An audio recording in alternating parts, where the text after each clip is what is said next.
All right, welcome to the Grown Up Show, where being a grown up is always up for debate. Episode 6 coming at you. My name is Danny Barros, alongside my longtime buddy Anthony Hall. What's up? We got another good episode planned for everybody here, so let's dive right into it, man. How's your week been, dude? Man, I can't even remember my week. It's all right. Not too bad. Nothing special. Another We're- shelter in place saga, you know?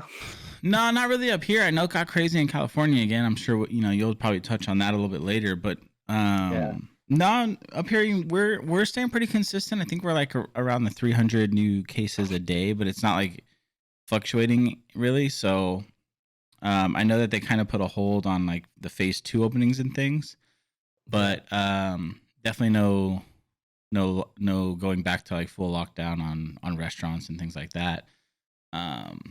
Trying to think, man. Besides that, just kind of a straightforward week. We're actually recording this on Thursday because so I had some stomach issues last night, and I'm ready to talk about them. I was kind of embarrassed to tell you the reasoning why yesterday, but Oh, good, dude. so for my birthday, one of the gifts my wife got me and the kids got me, which was really cool actually, was this little like crate, and it's cool because it actually came in like a little box crate with a little mini like crowbar to pop it open, and inside of it was just a bunch of different types of beef jerkies. There's like 2 bags of beef jerky and then a bunch of little like flavored beef jerky strips, right? Like, I don't know, there's some weird ones like root beer something, ginger something. Damn, it sounds right up my alley, though. Oh man, they have been so good. The best beef jerky I've had outside of I make my own beef jerky, you know this, but mine's pretty good. But this is like right up there with mine. But one of them was ghost pepper, and I've never had the good old ghost pepper. And I looked at my wife and I said, I'm gonna do it, and she said, you're gonna regret it. And I said, I'm gonna do it. The whole thing? I ate the whole thing. It was like this big, so it was like 2 inches long, and it had a little kick to my mouth, but it wasn't too bad. And then about an hour later, I literally, dude, I'm not even kidding you, from like the bottom of my neck to my everything else. manhood region, everything in between, it literally for like 6 hours felt like it was on fire. And I spent probably a solid 6 hours in the bathroom. And I'm not going to lie, it was totally worth it. That thing was delicious. Oh, I could totally relate to that feeling, though. I had a similar experience one time. I was doing one of those like hot wings challenges at one of those restaurants. Oh yeah. You know? Oh, wait, was this at Buffalo Wild Wings, their challenge, or is it somewhere else? No, this was actually down at Smoke Eaters in like Santa Clara, San Jose area. And I did it, and like, so first of all, I love wings, and like I could eat wings, I feel like, with the best of them. Now, mind you, like I'm walking through this restaurant on my way. I never really heard about this stuff. I'm looking at people's tables like, oh, those wings look really good. Like, that looks really good. Sure, I'll do the challenge. They bring out a bowl of a dozen wings. I can't see a single wing inside this bowl. It looks like a bowl of stew. That's how thick the sauce was. Oh my gosh. And so I'm like, okay, first of all, it's like I was not expecting that, but all right, I'll give this thing a shot. The challenge was you got to eat a dozen in 10 minutes. And you can't use water or anything like that, right? I got through 4 of them, dude, and I was like, I'm done. It was just like too much. Like my eyes were burning, everything was burning, and they had to like pour like the half and half over my face like afterwards. Oh gosh. Now the best part was like the next day I was playing golf with like some buddies, and like I ate 4. Remind you, I ate 4. And like by like the 9th hole, I was like, all right, guys, I gotta go home. Like I'm out. Like I can't make it. Like I can't have it. Like it was like starting to come out the other end, like not in a decent way. I feel like, you, bro. I was like, it's time to call this a day and head home, dude. And I'm just like thinking to myself, like, I am this tore up like for another like 24 hours after that. Yeah. I just can't imagine like what people who finished the challenge. Oh like, gosh. what happened to them? I feel like that's not fair too. Like that reminds me of like, I feel like these places cheat a little bit. Like that's not fair. Like you bring it out like literally soaking in the stuff. Seriously. That's like, you remember when we have a buddy Skyler, he did the challenge for our fantasy football league at Buffalo Wild Wings, and they were just regular wings, and I think he had to eat them in just a couple minutes. and he was legit gonna do it. But what was shady about it then is they brought it out and they put it down. And like, all right, you got to go. And the shadiness behind it is they literally came from the oven, and he couldn't handle them, not because of how spicy they were, because of the temperature. They were so hot. It's like, dude, that's not fair. Like that's I feel like it was kind of cheating. Yeah, usually the time starts like when you take your first bite. Yeah, no, they were. I remember. I think it was, but I remember the waitress like pressuring him, like, "Here you go, like you got to go, like you got to go," and he was just like, "Oh, okay," like didn't think about it. And then after that first bite, like I just remember him looking at us, and he was just like, "Oh, these are hot." Yeah, and then, but he started pumping them down, but then eventually, and I remember grabbing one, and those things were. I'm surprised he ate as many as he did. So shadiness, but. I feel better today. Week for you. I feel better today. I'm gonna eat the other one because I'm an idiot like that, but I'm gonna plan around it. No, so you're building a tolerance, dude. You're building your body's building. I might just not eat it all at once. No, I'm just kidding. I probably won't eat it. I'm not that stupid. I am that stupid, but I'm not gonna announce that to the world. So I probably will eat it, but you guys won't hear about it. Yeah, just keep it to yourself. Just pretend I threw it away. It was really good, dude. It tasted good. It was weird. Like it had a kick. But I didn't have to go like chugging milk or anything. It was really weird, dude. It was weird. Like it was spicy, but it burned my insides more than my mouth. I had never had anything like that. So it was interesting, but that's cool. Learned a valuable lesson, and I can officially say I've tried ghost pepper. So it's been on my bucket list. I'm sure your family got a good laugh out of it too. My wife, dude, we're I don't even know how long it's been. I feel like we're coming up on 10 years, but we're definitely to the point where she doesn't laugh anymore. She pities herself for marrying me. She just roasts you, huh? Oh yeah, she knew instantly, dude. She knew what, because I opened it and I smelled it and I was like, oh my God, and I made her smell it, and she, right when she smelled it, she instantly knew I was gonna regret this. and you know, she did it in that casual way too, just like, you better not eat that whole thing. Just like hella mellow, just shaking her head. This is a no-brainer, dude. And I took a bite and I was like, I can handle this. Whew. I'm like, ooh, man, it's hot, but I can handle this. And I took another bite and I'm looking over and she just giving that mom, you idiot head shake, you know? Like she knew. Yeah. I hate wives, dude. There he goes, digging his own grave again. They just know it, dude. They just know it. Usually right. Whether you want them to be or not, usually are. Damn it. But what about you, man? How was your week? Week was good, man. Got into gaming a little bit. You did? You know? Yeah, dude. That was the high of my week, dude. Took the plunge. I know. I'm so proud of you, dude. Welcome to the dark side. Yeah, I got to play a little was it Destiny? Yeah, Destiny 2. Destiny 2, and last night I was started the campaign of Call of Duty. It's a good campaign. Modern Warfare. Just to learn the game, you know, I don't want to jump into all these multiplayer stuff and get my ass kicked. I mean, it was hard enough trying to start the campaign last night. Yeah. No, Call of Duty, you got a ways before you can enjoy multiplayer, but you'll get there. Just because you need to get the muscle memory a little bit. Yeah, I want to be. People play that a little bit more. I mean, people play that game, dude. I'm not exaggerating. Like 18 hours a day. Yeah, I'm just gonna get sniped left and right nowadays. Well, the thing with the good Call of Duty players is what they do is they learn the maps, and then they do what's called pre-firing, which they come around the corner, and whether someone's there or not, they start shooting as they're coming around the corner in preparation for someone to be there. So like, you don't have a chance. So and you'll start to learn that, but that's a high and a low of my week, because it's a high that you got into gaming. It's a low because I got randomly permanently banned from Call of Duty. No reason why. You know, they have a huge cheating problem. Those that are closest to me know I would never do that. So I'm not gonna try to defend it or anything. That it's the reality. I wouldn't take the time. I'll be honest though. I have looked up cheats just out of curiosity, because it is such a problem with Call of Duty. And it's not like it was in the old days where, you know, up, down, left, right, A, B, start or whatever. But you got to pay for them. But dude, I guess nowadays they're like a subscription.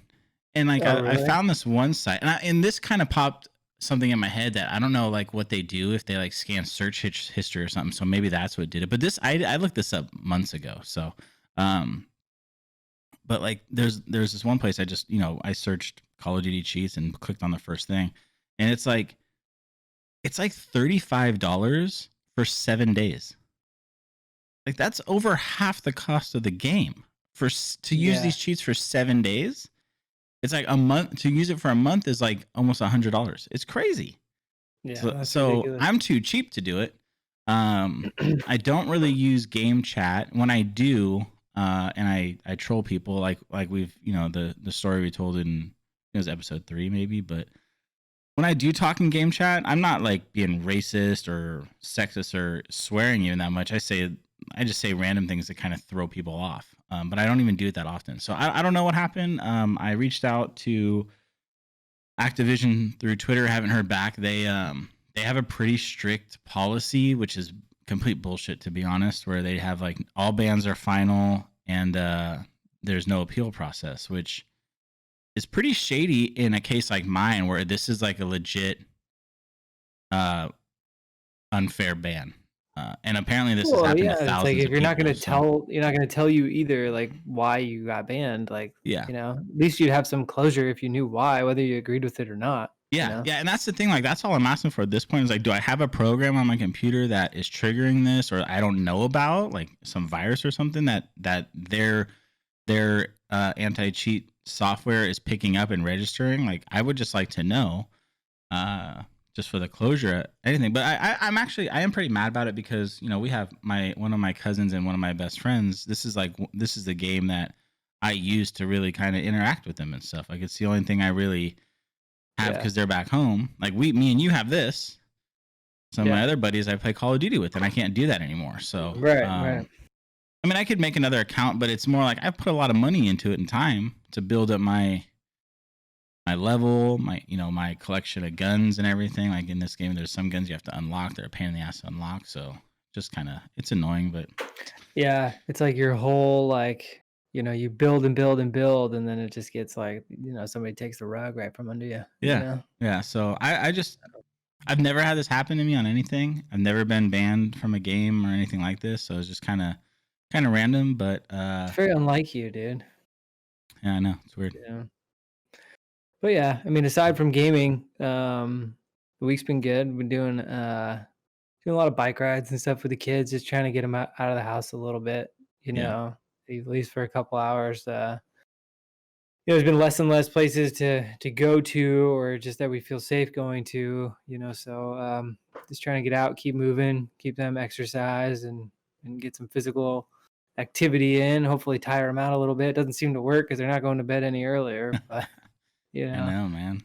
It is fun though, getting them out on the bikes, and you can see at their age, it's like every time you go on a bike ride, you could see progression. It's crazy. It's like, they get a little stronger going up that little incline, or just a little bit more confident jumping off a curb, or whatever the case may Yeah. be. They usually progress. Whereas, we're at that age where we're just, we've hit a plateau and we're Oh yeah. just cruising. You know what I Yeah. mean? So Yeah, definitely. it's it's definitely a lot of fun. But Yeah, I've we've been had some watching your fun. stories. Your stories are fun to watch on Instagram, because you put a bunch of stories up on them on their bikes and stuff, and even Ryan with that skateboard, dude. I'm pretty sure he's better on a skateboard than I am, and that's awesome and really embarrassing at the same time. Yeah, he's been killing it lately, man. He's been making a lot of progress, and I've been proud of him, man. He learned to rock to fakie this week, and Yeah, just totally like surprised me at the skate park. He just like threw it out there. Didn't even tell anybody like, "Hey, check this out. I'm gonna yeah. try this," or anything. Just does it. Kind of That's a big stumbles, deal and then I because was like, that's what did you do?" Like, and he gets up and like I was like, "Try that again." And he does it, and he just nails it. yeah, You know. that's a big deal So that he's doing that without any input from you. yeah. I think that's a big deal, man. Yeah, So no, he's just picking he sees people do stuff a lot of times, and that's just what it is at the skate park mentality. It's like you see something, you wanna learn it too, you like the way it looks, you wanna check it out, you wanna see if you can handle it as well. And that's just how you progress, and you gotta keep trying and trying until you do it, you know? yeah, That's the reward at the end, yeah. you know? Yeah, that's Fun. awesome, dude. I can't. I look forward to just seeing how much farther he takes it. Yeah, but I mean, enough about that. I think the week's been a week enough to where we need a beer. Let's do it. Yes, let's do it. You first this time. It's your turn. I'm rocking with a nice little summer beer. I say summer beer because it's a little lighter than the IPAs that I've been rolling with recently, but it's called Gummy Worms from New Glory Brewing Company in Sacramento. It's a chewy pale ale, and it is exactly as advertised. It's kind of like if you imagine a hazy IPA, Mm-hmm. but somebody brewed a hazy pale ale. So it's a little bit lighter than the IPA on the IBUs and the bitterness and the aftertaste. It's only 5.8% alcohol. So the reason why I call it a summer beer is because it's a little lighter, it's easier to drink, and it's still smooth and fruity. So these are really, really good. Like out by the pool, if you maybe like you can handle more than one of these, they're not too heavy. That sort of thing. If you like to drink lighter craft beer around the pool and not just be a Coors Light guy until 5 p.m., Gummy Worms is where you want to be, bro. Nice. That was a good So, pitch, man. They should hire yeah. you. I like it. Let's Hey, hear it. man. Let's hear it. Hey, we'll work for free. For free beer. Yeah, for free It's beer. kind of That's what I think. funny how you presented that because I am in a similar situation as you today. It's been really hot up here the last couple of days. We're pushing the Yeah, 90s. it's kind of what it's been. It's like Yeah. warmer weather. You kind of go to these outdoor beers, I feel like. Yeah. So I'm going with a Kiwanda from Pelican Brewing up here. So these are actually, this is more of it's not like it's a local beer, but you can actually get these pretty commonly around No, Pelican's pretty well known. Yeah. It is from up here out of Tillamook, Oregon. They got their breweries right on the beach, pretty much, or they have a nice restaurant that's on the beach. The actual brewery. They might be famous for cheese, but they still make good beer. Yeah. So this is a pre-prohibition cream ale. It's 5.4% volume, only 25 IBU, but it's nice. I have had this one before. It's one of my favorites. It's just really nice and smooth, man, and it just is like yours. It goes really good in some warm weather. So yeah, nice. What is it again? Is it a pale ale? It says pre-prohibition. A cream ale, you said. Cream That's ale. right. Cream ale. Yeah. And now it's pretty nice. So yeah, no, I've had a couple cream ales and they're tasty. They're good. Yeah, it's a good one. One of my favorites. They have a few beers that I really like. This is definitely my summer beer of choice. Is that the spot where Jeff got married? Yeah. Nice. Yeah, and that's where I was really introduced to this one before. Right. I've had their beers before, their IPAs, but that's when I got the cream ale for the first time, and I realized it is pretty good. Heck yeah. So we got some weight check-ins, or not weight check-ins, but like health checks. I had an off week. I'm not even gonna lie. I had my shin splints got better, but between my stomach issues and then I got some I'm cursed this last 2 weeks, man. I got this like weird rash on the back of I think it's just from the weather and everything up here. And I'm allergic to dogs. My brother-in-law lives with me and he has a dog that's been around me a little bit the last week. So I think it's just a combination of that and the weather. But I got it under control. I got my cream and everything. So tomorrow it's back on the grind with the walking. Nice. I did clear out a little section. So my house is still partially under construction from some of the repair work we had to do. And there's a room that's unfinished and going to be unfinished for a while. So what I did is I threw down some, I can't think of it, but it's like the kind of like thin, cardboard, right? I think it's like rhino board or something that, you put down. So I threw that down because it's an unfinished floor. It's just subfloor. So I threw that down, and then I had these little foam mats from my old house that were in the garage. I put those down to give myself just like a little workout space. So to kind of start mixing it up. So tomorrow I'm gonna hit the grind on the walk, and then Saturday I'm gonna get in here and start doing some in-home little workout routine. Mix it up a little bit. Heck yeah. been eating really good, so I haven't checked my weight. I don't weigh myself like consistently. I just kind of, I check it every once in a while, but I know Yeah, I it's haven't not gained good to anything. check. It's not good to weigh yourself too often because it's not going to fluctuate much. It's Yeah. like, I mean, if you're gonna work out like this, over the long term, it's good to do it like, you know, I mean, really like once a month. But I Yeah. mean, if you got to do it more than that, like maybe every 2 weeks. Yeah, I have a alarm set for every Saturday morning. But I usually kind of do it every other Saturday. But I feel good, and that's really the most important thing right now where I'm at. Yeah, Is I can feel my body kind of changing and feeling better. I'm eating healthier. Um, so yeah, I'm good. I'm in a good place. Just getting over these little hurdles with the shin splints and now this rash. So back on the grind tomorrow. yeah, nice man. Yeah. Me, I've been so let's see, since we last spoke, I've gone on 4 runs. I've put in about 23 miles. Went on 3 6-mile runs and a 5-mile run. Got some new shoes, some new running shoes, which are really important for me. I've been looking at some. What'd you go Um, with? th- What brand? I went with some Nikes, some the Zoom Fly 3. It's a really, really, really high end running shoe. And man, it is fast and comfy. It just feels like you're like floating on a couple of clouds, like little pillow top clouds. Nice. Um, It really I mean, again, it goes back to my point where the right equipment really does A, work, and B, motivates you to like want to, you know, push your game to the next level and really, really, challenge yourself and provide that drive that you need to continuously go and push those boundaries a little bit more each time. Yeah. Um, so that was really really key. Been looking forward to that, and it's good too. Like when you're, I've been running for the last several months, and it's kind of a good feeling when you feel like you're wearing out the shoes that you've been wearing for a couple Yeah. months, and you really need a new pair. That's when you really can see that what it is you're doing and working for is paying off. So, Yeah. like I've been feeling good with it. I haven't been weighing myself. Don't necessarily feel a need to, like just like you. I feel really good, feel really healthy.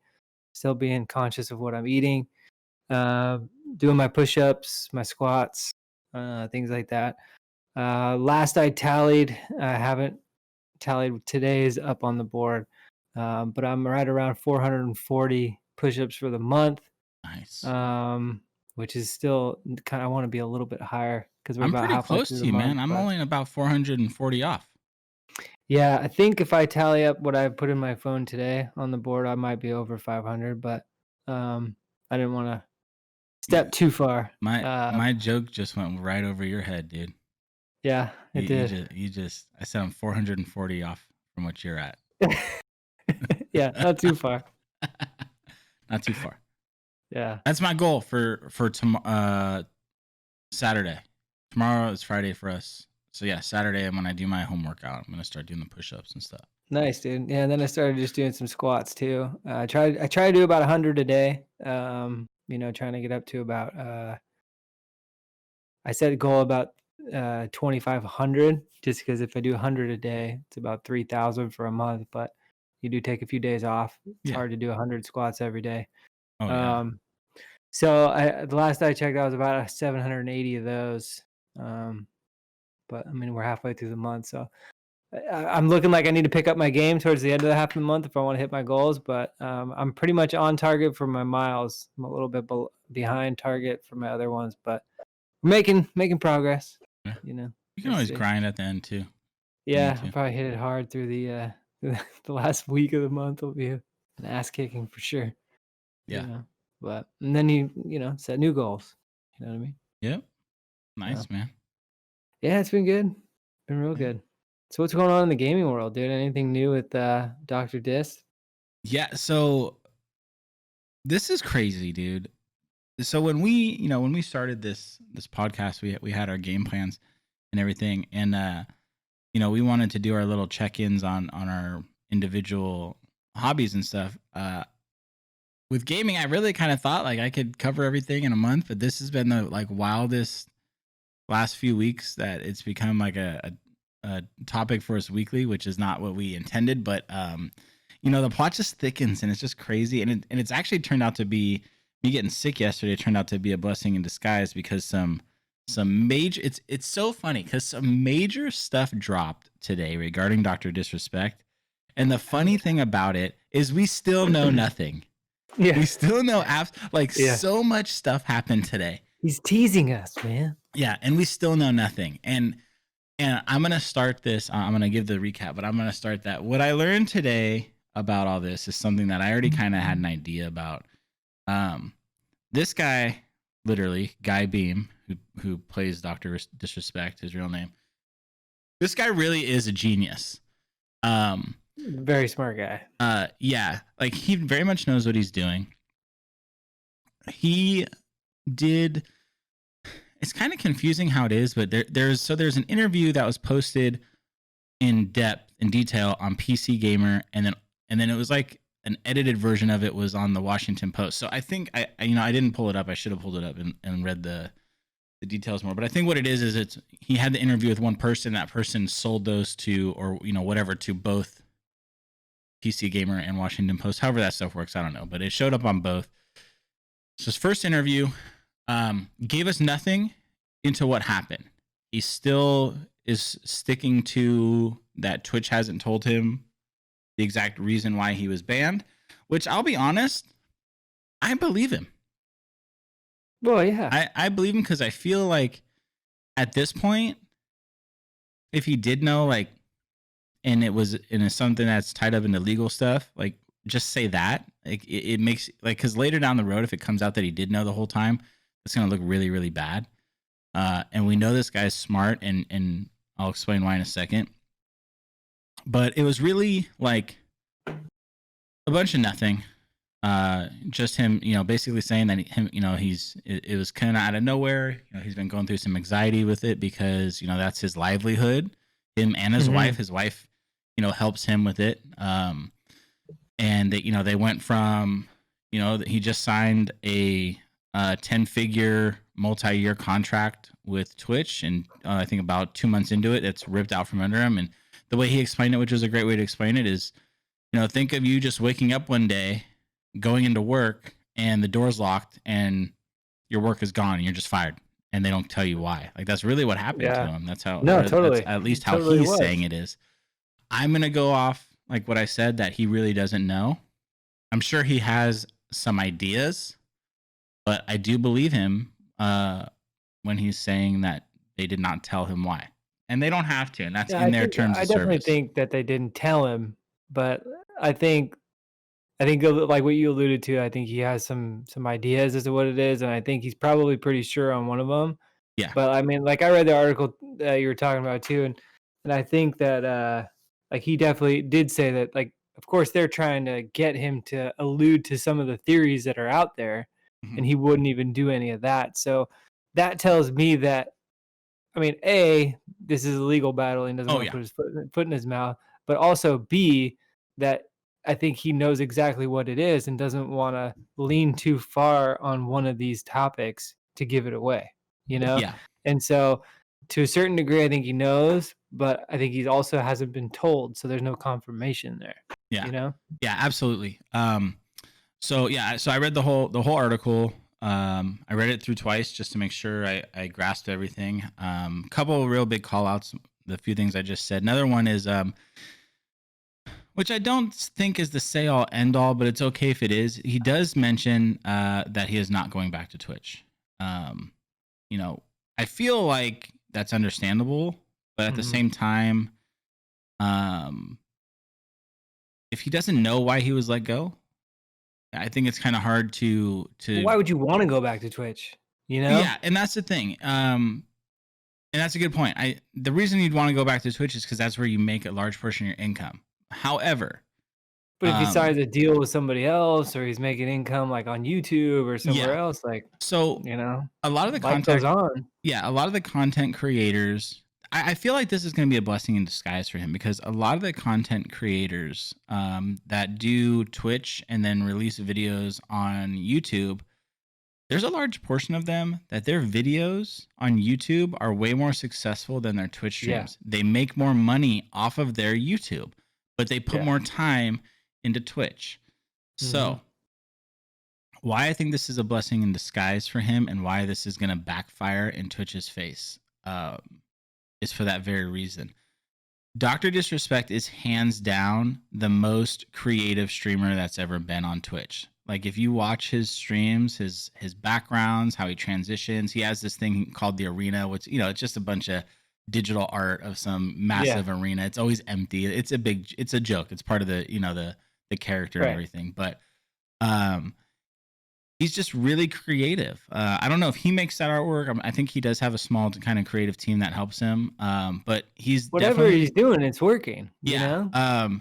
So with more time to do into that, that might help him largely on YouTube. Now to make it clear, we have no info onto where he's going to go, if he's going to go anywhere, anything like that.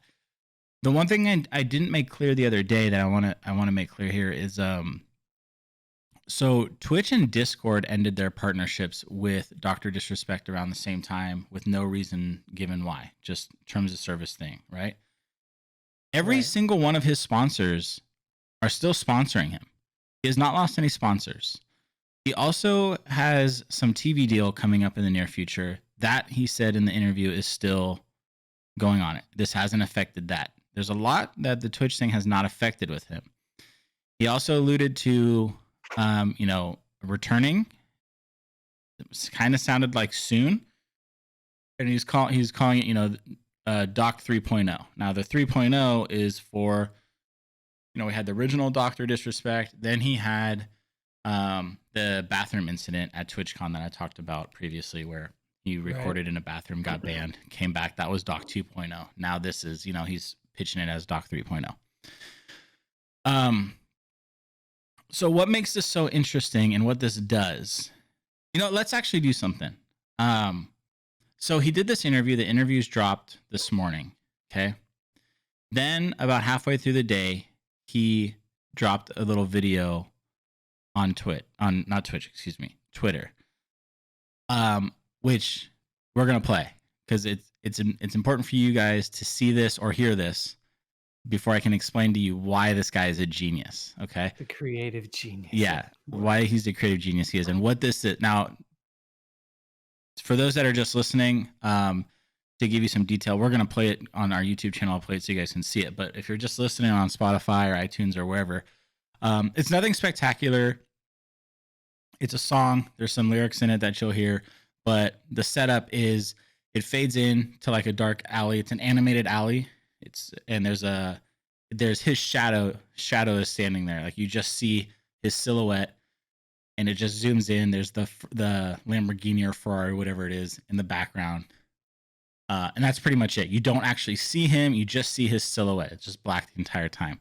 So let's play this real quick. And then I want to explain what this does, for him. Like what I'll explain it. But yeah, just play it and then we'll talk about it. Yeah.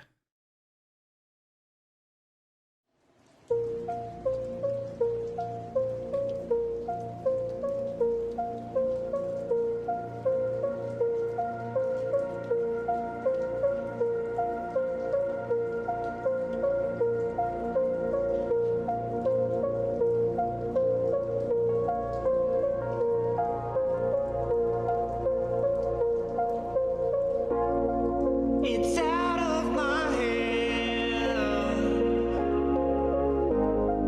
but I'm still in control. It's out of my hands. You can never take away the power of my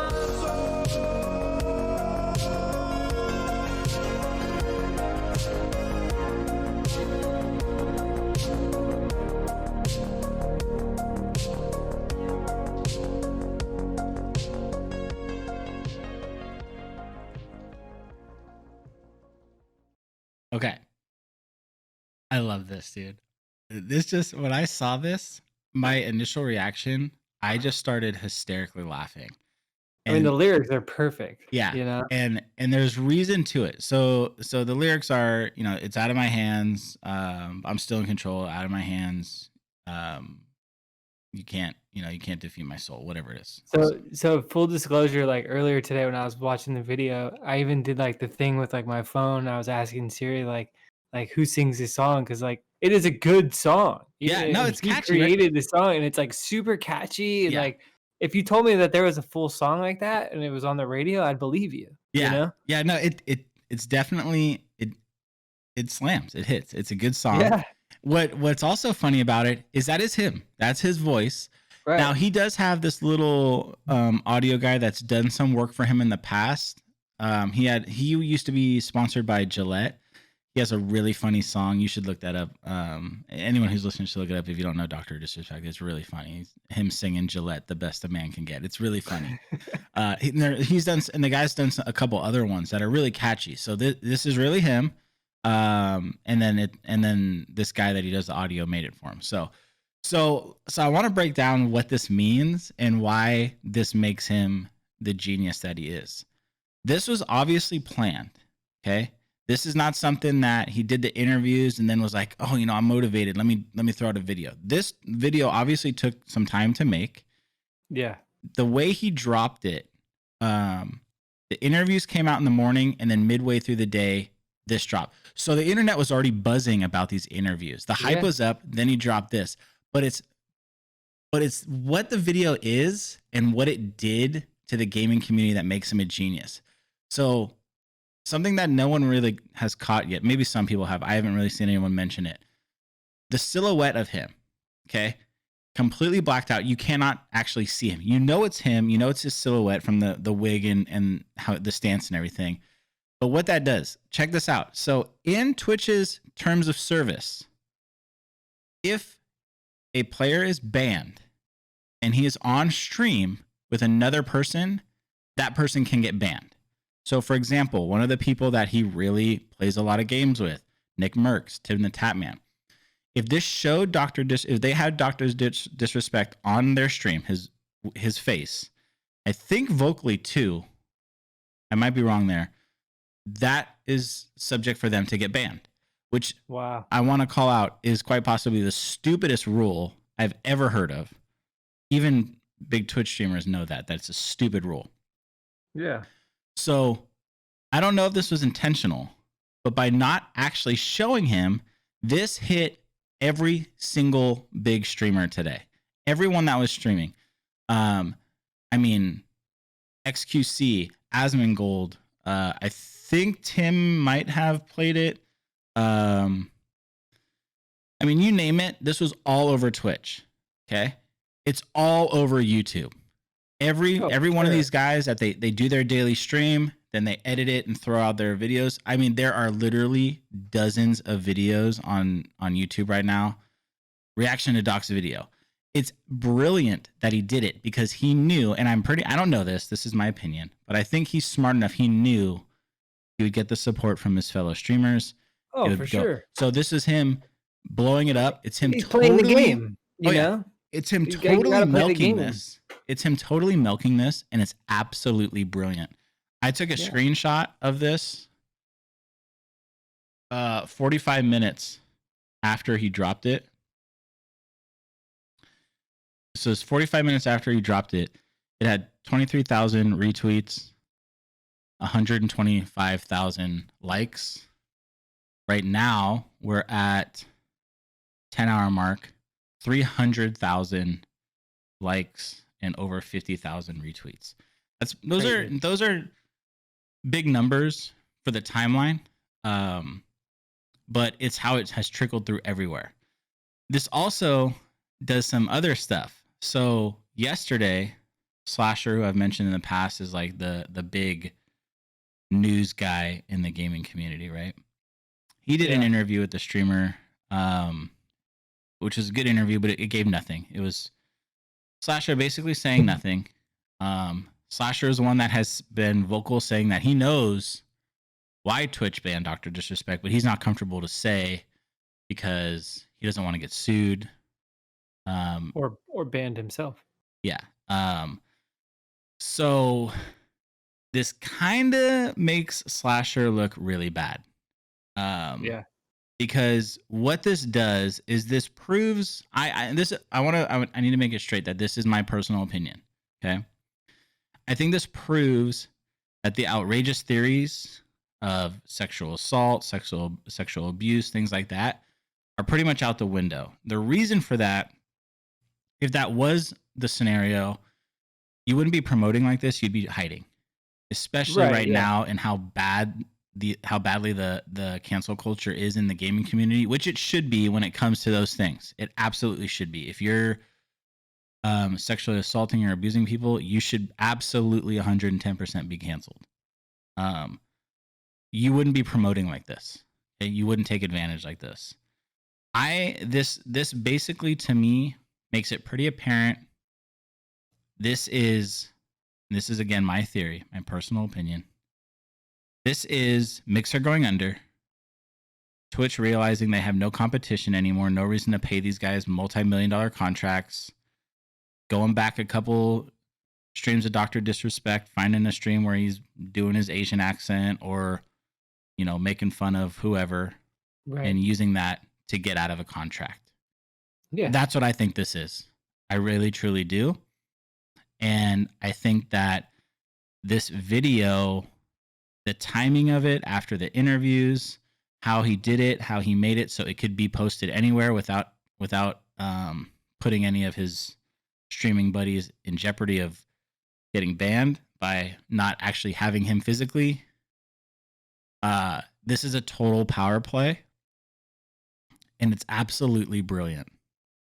Now, yeah, for I sure. could still be completely wrong, because if we are assuming that he really has not been told and Twitch does have some dirt about something, then, that's another story. But I feel like kind of have to put at this yourself point in their the game, shoes, he's right? got to have a good idea. Yeah, and you he kind of might have to not put have confirmation from them, but he's got to have a good idea. Exactly. And you kind of got to put yourself in their shoes. Like if I was him and I had this, small possibility of, I went to TwitchCon and I smacked this chick around.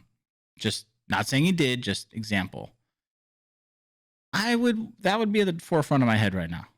Well, yeah, and you probably wouldn't be putting videos out like this if there was a possibility that was the case. Yeah. So, I'm pretty confident that's not what it is. I'm pretty confident this is just a good old fashioned, we have an opportunity to get out of paying this guy millions of dollars.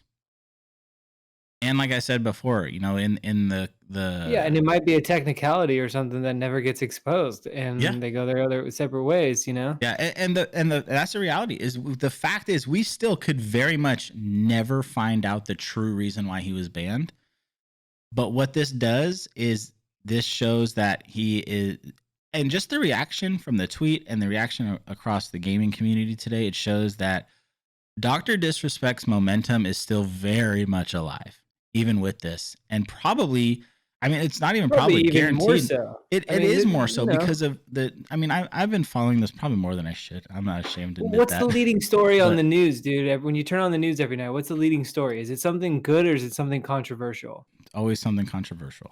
Right. So it's like controversy is going to bring more attention. Yeah. So if you're in the news for something controversial, yeah, it looked pretty bad at first, but as things continue to be stagnant here, and from just what we've been able to see that's been posted or that's been reported or any sort of discussion, we're putting the pieces together and it doesn't seem to be that bad right now. Yeah.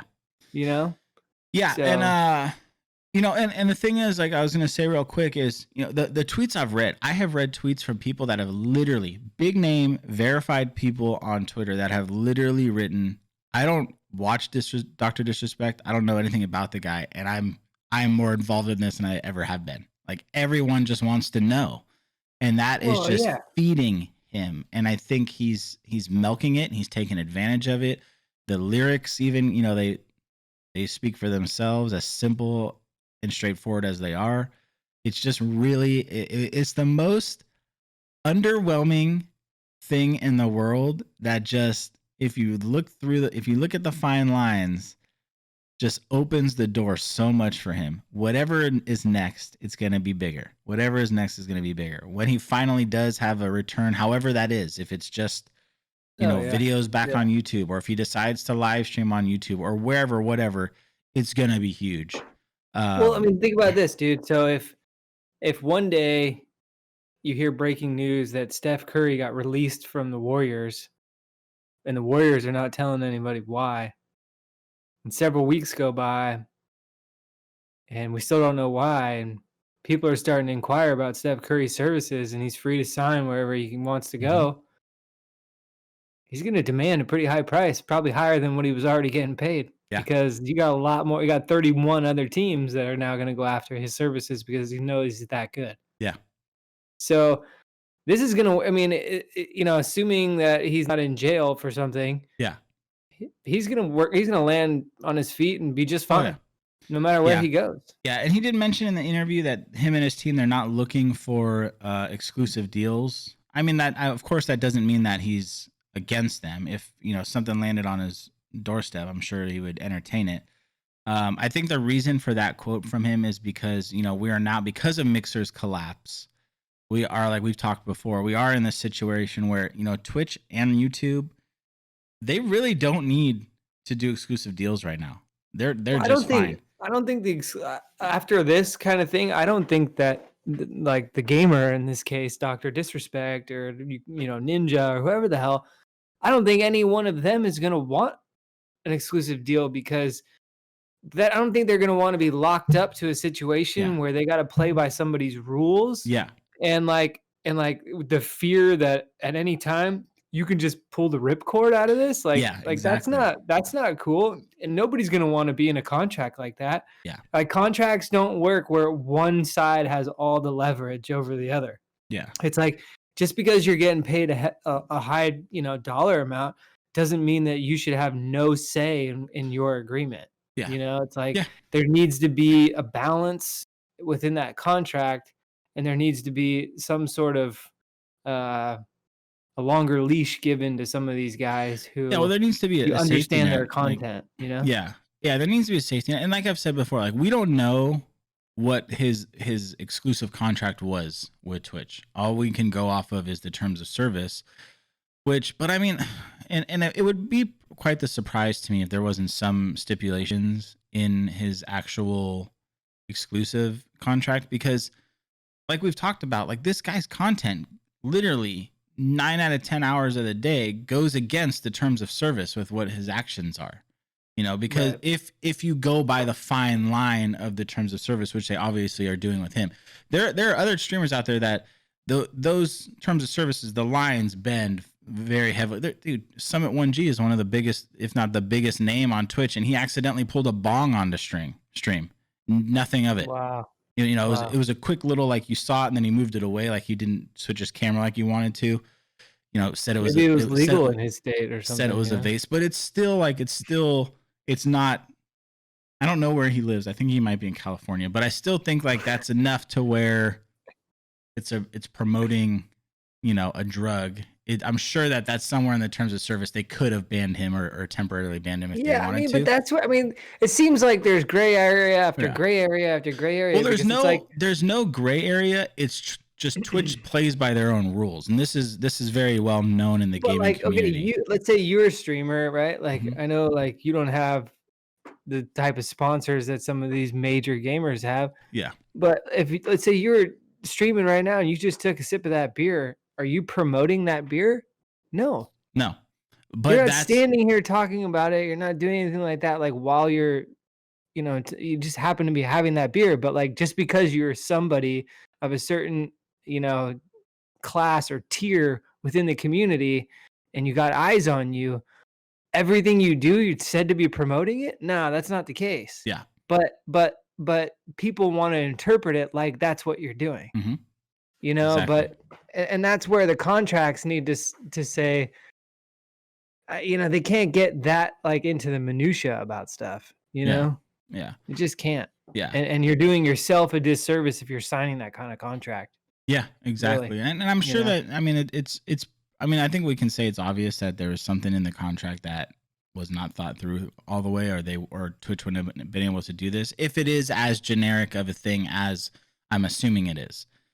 No, I keep going back to where I said about the Ninja stuff, dude. Like, I don't think he's gonna sign with YouTube exclusively or anything like that. Like, I think what's gonna evolve from this is guys are gonna create a fee for themselves per stream or per hour or per game or whatever it may be.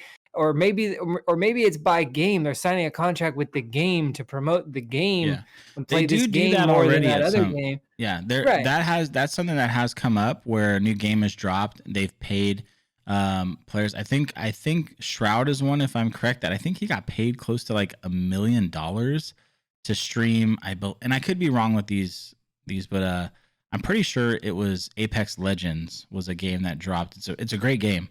But I think they paid him like $1 million to stream it for a few days. And I could be wrong with that. I'm pretty sure it was $1 million, but I could be wrong with the game. Yeah, well, I mean, who's gonna say no to that? You know? So no, I think you have a great point there. I still think that the exclusive deals might be something that is of interest to some people, but not everyone. Especially for maybe someone not these, like this top names anymore, you know? Yeah, and especially someone like this, or like Doctor. I feel like this gives Dr. Disrespect in some ways an advantage to, he can really get into his character, do what he wants. There was even some rumors where he might even just stream on his own website.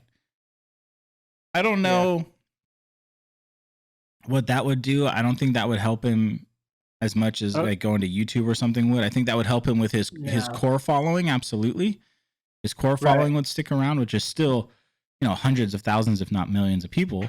But I think that would be difficult to get new people to come watch, because people are like we've talked about in the past. Like, I'm lazy. Like, I love Shroud. I never watched a Mixer stream of Shroud because I was too lazy to open another tab. I just like being able to click on the link within Twitch. Right. Yeah. It's easy to navigate. It's the thing you already know. Yeah. Accustomed to. Yeah. So, and I know I'm not the only one like that, but anyways, this is just, the plot thickens. I'm gobbling it up because it's just hysterical. We'll see what happens next. I mean, who knows? This guy could drop another video tomorrow, or he could be silent for another 3 weeks. Yeah. We'll see. And I think that's what's great about it is he's just dropping some breadcrumbs until he figures out what he's going to do, what the next move is. And he knows exactly what he's doing. He knows that he's got us all at the edge of our seat, like, just waiting for this. Yeah, and he did say that in the interview. He did say that, him and his team are working on some things on what's next. Like, they already have their game plan. Yeah, they have to. They're bringing it together, but he's got bills to pay, and he's got people to pay if they're on his team. So he's got to figure out where his next paycheck's coming from. Yeah, exactly. But this was a funny day, man. It's a fun day. I just love seeing, I love this type of stuff. It's just great. It's been a good one for sure. Yeah. For sure. I'd love to know what Slasher's thinking right now, because if he does know, apparently at this point he hasn't tweeted or said anything, or no, I haven't checked in the last couple hours, but he retweeted the video, he retweeted the video with a comment stating, again, to be clear, Dr. Disrespect is not signing an exclusive deal with YouTube, which he said that a few times, and it's getting to the point, like, why do you keep saying that? Like, we get it, it doesn't matter. So yeah, who's asking? Yeah, I don't know, but I have nothing against Slasher. He's a respectable reporter in the gaming community. 99% of the stuff he comes out with, he's the one to drop it. He does great content. He can come off kind of condescending sometimes, but I think that just comes with the role. I have a lot of respect for him, but what this does do is, if he does know the reason and he's not willing to share it, this video, and you can kind of see through the comments, he's getting hammered pretty hard about it, because apparently whatever it is not crazy enough to the point where him and some other people have said, like, Doc's done for good. Obviously he's not, so it just kind of makes them look kind of bad right now. So it's at the point where it's kind of his price, what he would have gotten for releasing that information, is drastically dropping right now. He probably could have had a pretty high. Yeah, he probably could have had a pretty high paycheck if he let it go in those first few days, even those first couple weeks. But after today's interviews and this video, that price that he'll get for that information has completely plummeted. So to the point where it might not even be worth the risk for him if there is a risk involved. So no, definitely not. Yeah, definitely I think he kind of blew it in the last 5 minutes that we've been talking. This video has gotten another 1,500 likes. Like it just keeps ticking, crazy. man. Yeah. So yeah, you can just watch it just count all day. Yeah. So just fascinating stuff. If you're a gamer fan or not, or a Dr. Disrespect fan or not, check it out. It's very interesting. Yeah, it's just fun. It's something you have to see. If this is your community, you have to. Oh see yeah. If you're a gamer and you don't know about what's going on, then you're living under a rock. So. I've been gaming for like 4 days, and I'm already like sucked in. Oh yeah. To like the drama and the storyline, and everything. Yeah. So we'll see what's next, but that's pretty much it. Nothing from Shroud. Shroud's still in the dark. He's gaming with some buddies, but nothing from there, and nothing in addition to. Shroud must be sheltering in place because of COVID-19. I think he's just chilling, and Shroud's. I thought all gamers sheltered in place though. Like they do really. Yeah. Shroud's a smart dude though. He's probably just weighing his options. He's not in a major hurry. He's made so many millions over the years. He's not in a rush. His fan base will come out right now. Yeah, his fan base will come out when he's ready to come back. These gamers spend so much time indoors in the dark. It's time to get out and sit by the pool. Yeah. Yeah. And then Ninja had that one live stream on YouTube, which was apparently him just testing around and having some fun. Nothing since then. He's very active on social media with his he posts a lot of controversial stuff, like talking about people that are dumb that aren't wearing masks and things, which is fine. But nothing which and is true. Well, but now that you bring that up, dude, I mean, I think public service announcement: wear your mask. Yeah, come on, it's not that hard these days. Yeah, it's like, do you want another couple years of this, or do you want to cut another couple months of this? Like, it's your choice. Well, it's scary. Like, I don't know if you've seen like the videos. They're heavily based in Florida, which I know it's not just Florida, but people really believe that this is just like some government scam. That's terrifying, dude. People also believed that, we walked on the moon in a Hollywood, studio. Yeah. People also believe the earth is flat. People also believe that, there's 6 different possibilities of who killed JFK. Like, I mean, it's like who, depending on who you talk to. I mean, so there's conspiracy theories everywhere, but, the fact of the matter is you can't challenge the science of the fact that like you're going to get infected if you don't wear a mask, if you don't follow the protocols, at least until we get this thing under control. Yeah. I mean, there's no way around that. I think the big thing for me about it all is the people that are like so offended that this goes against their rights and things like that. And it's just like, no one's asking you to like give up your guns or, not, go against your freedom of speech. It's just people asking you to wear a mask. It's like weeks. Like literally in theory, it's like, okay, hey, we got this global pandemic. Well, we feel like if everybody wears a mask, like it'll keep you, it has the most potential to keep you safe and other people. So please wear your mask. Oh, fuck that. I'm not wearing a mask. Well, it's like, why? It's like you just want you'd rather walk out of your house and assume more risks and potentially risk others, at a higher level than you already are. Well, I think that's just the scary because you thing don't feel like don't wearing see one? that. They don't understand that this is a risk, like because they believe that it's not. Yeah, I mean, there's a huge disparity on the severity of the issue that people believe. I mean, some people that still think, oh, it's just a flu virus that we'll get over. Well, you might be in the category of people that are less susceptible of contracting it so severely, so you might have that feeling, but there's a lot of other breathe people on in the supermarket might not be that way. Exactly, and you're the carrier of the disease, and you just passed it on to somebody who's very, high risk of contracting it and having a tough battle with it. So I mean, because there's a number of positive cases out there, especially in the sports world. I mean, with these guys, top athletes in great shape. I think there's a lot of people who are testing positive. Just because they're getting tested for whatever reason, like the NBA guys are getting tested because MLB guys have to get tested before they can show up. Yeah. But they're all asymptomatic. So if they showed up under normal circumstances and nobody got tested, we'd all just go about our business. But if you're going to test everybody, you're probably going to find a couple. And these are people where it's underlying and they don't even know they have it, Yeah. you know? And so how many of us normal common folk who don't have the prestige of a professional, sports team or franchise supporting us and paying for all these testings, to where if you tested every single one of us, how many of us would test positive who are Yeah. asymptomatic, who have never, experienced any symptoms or going about our daily life, just going to the grocery store or maybe to and from work time to time, whatever the case may be, Hmm. right? But it's like, that's the thing. You test more people, you're gonna find more positives, even if it's people who are not showing the symptoms or anything like that. So it's tough, man. It's Yeah. tough to really get a grasp on this stuff, because even if like you're curious and you want to get tested and you want to figure out if you have it, Hmm. well, you can go get tested today because you're curious. But on your way home from the test, if you stop to like pick up, Yeah. something at the store, well, you could have just contracted it again. And 2 days later, when you get your results and they say you're negative, you might have already picked it up. Yeah. And so it's like, how good is that result for your peace of mind? You Yeah. know? That's a good point. It's wild how it's happening. We actually had a little scare here in our house with my mother-in-law. She started feeling a little sick a few days ago, end of last week, where I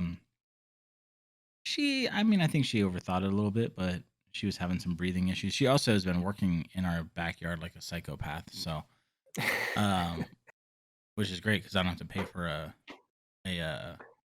gardener right now. Landscape Yeah. gardener. Yeah. But and it's a great workout for her. But she was having some trouble breathing and had some coughing, and I think it just has to do with allergies personally. But she went and got tested, and it's crazy, dude. It took her like 4 hours. She's in a, you drive up in a car, at least how it is up here. You stay in your car, you're just in a line, and it just you Yeah. go through it, and then 2 days later she got her results. Luckily, it came back negative. But it was a little stressful. It's definitely stressful, especially because she's 65, so she's on the higher age aspect where it could be lethal to her. And then we Right. live with a 5-month-old, which I don't think there's been too many like kid deaths. I think there's been a few, but I still don't want to take that chance. So No, absolutely not. I mean, you don't know with a newborn baby, like, what potential health, deficiencies they may already have yeah, been born with, and you don't want to expose them to something that brings light to something that you don't necessarily need to right now, yeah, yeah. So So, yeah, so the COVID thing's kind of wild. We're definitely. It's safe to say we're in our second wave. I mean, Um, testing is really like, I feel like testing has really gotten worse though. It's like, as much as I think we've broadened our testing, but we're trying to test so many more people that these results like are not coming in a timely enough manner, yeah, where I'm involved in so many different silos in my life of people and facets that I interact with, where there's been the need to test different people that I interact with, not personally interact, but that run with the circles, whether it's work or whatever else. hmm, And you hear such disparity. If some people get their results the next day, some people it's been 6 or 7 days later they yeah, got their results, some is 2 or 3. I mean, it's just like there's no clear-cut answer, and the whole time it's like this individual is waiting for results, and they don't know what they can and can't do during that period, and some people are, maybe it was a exposure at work, and it's like, "Oh, I gotta stay home, I can't go back to work until I get this," and it's like, they're taking so long with these tests, and I feel like they're leaving the people who test negative or not detecting the virus in their system, leaving them on the hook longer, yeah, because I gotta call this person with a positive test yeah, first, let them know. And yeah, sometimes they even forget to tell people with the negative test, or they slip through the cracks, and it's another like, well, we'll call them tomorrow or the yeah, next day, and it's just like yeah. it's Which not which really a is good it. cycle right now. It's not. I mean, and it is understandable. Like you want to get to the people that are positive first, so they can quarantine and everything. But it's unfortunate for those that are not, because then, like you said, they're Yeah, just sitting and waiting. So it's one of those catch-22s where it sucks, but it's understandable at the same right, way, kind of. right. Um, So yeah, it's just it's wild, dude. interesting for sure. Yeah, and yeah, but it's pretty gnarly this time around. Like the second wave, it's already worse than the first wave. I think Florida is hitting like 15,000 new cases a week or a A day, day, yeah. where Well, they just can't. I think New York's peak in wave 1 was like 11,000. So they've already blown past that. Texas and Arizona, I think, are just as bad or close to as bad. Well, I think it's been a sort of a cause and effect of multiple things, and I think the main thing is how hard this economy got hit, when this Yeah. all really first started. And okay, now you finally get to a place where you're trying to relax the restrictions, resume some commerce, Yeah. open businesses, and do that kind of stuff. And the last thing you want to do is tell those people that they got to shut down again, Yeah. and then you take another big dip, Yeah. into the economy and a big hit. So I feel like a lot of our leaders are trying their hardest to pull back on the reins and tighten things up again Mhm. without having to close things, Yeah. but it still creates more and more activity out in our society that is doing more damage than it is good. Yeah. And I feel like we're making decisions to save the economy before we're trying to make sure we save lives, you know? And No, I mean, that not you're and I don't 100%. and I don't think that that's really happening across the board in every state. I think there's certainly some states who are taking things a little more seriously than Yeah. others. Obviously, there's certain states that aren't as affected as much as Yeah, some others, states are doing so they fine. can so they can do, more Mhm. things. Yeah, my state's one of them where, we're doing okay. I mean, it's staying Yeah. steady at that, like I said earlier, that 300 mark a day. Which I know, I mean, obviously our population here is way less than Florida or California, but it's still like those states, it's increasing where we're at least staying consistent. So, um, Yeah. I don't, I mean, I agree with you 100%.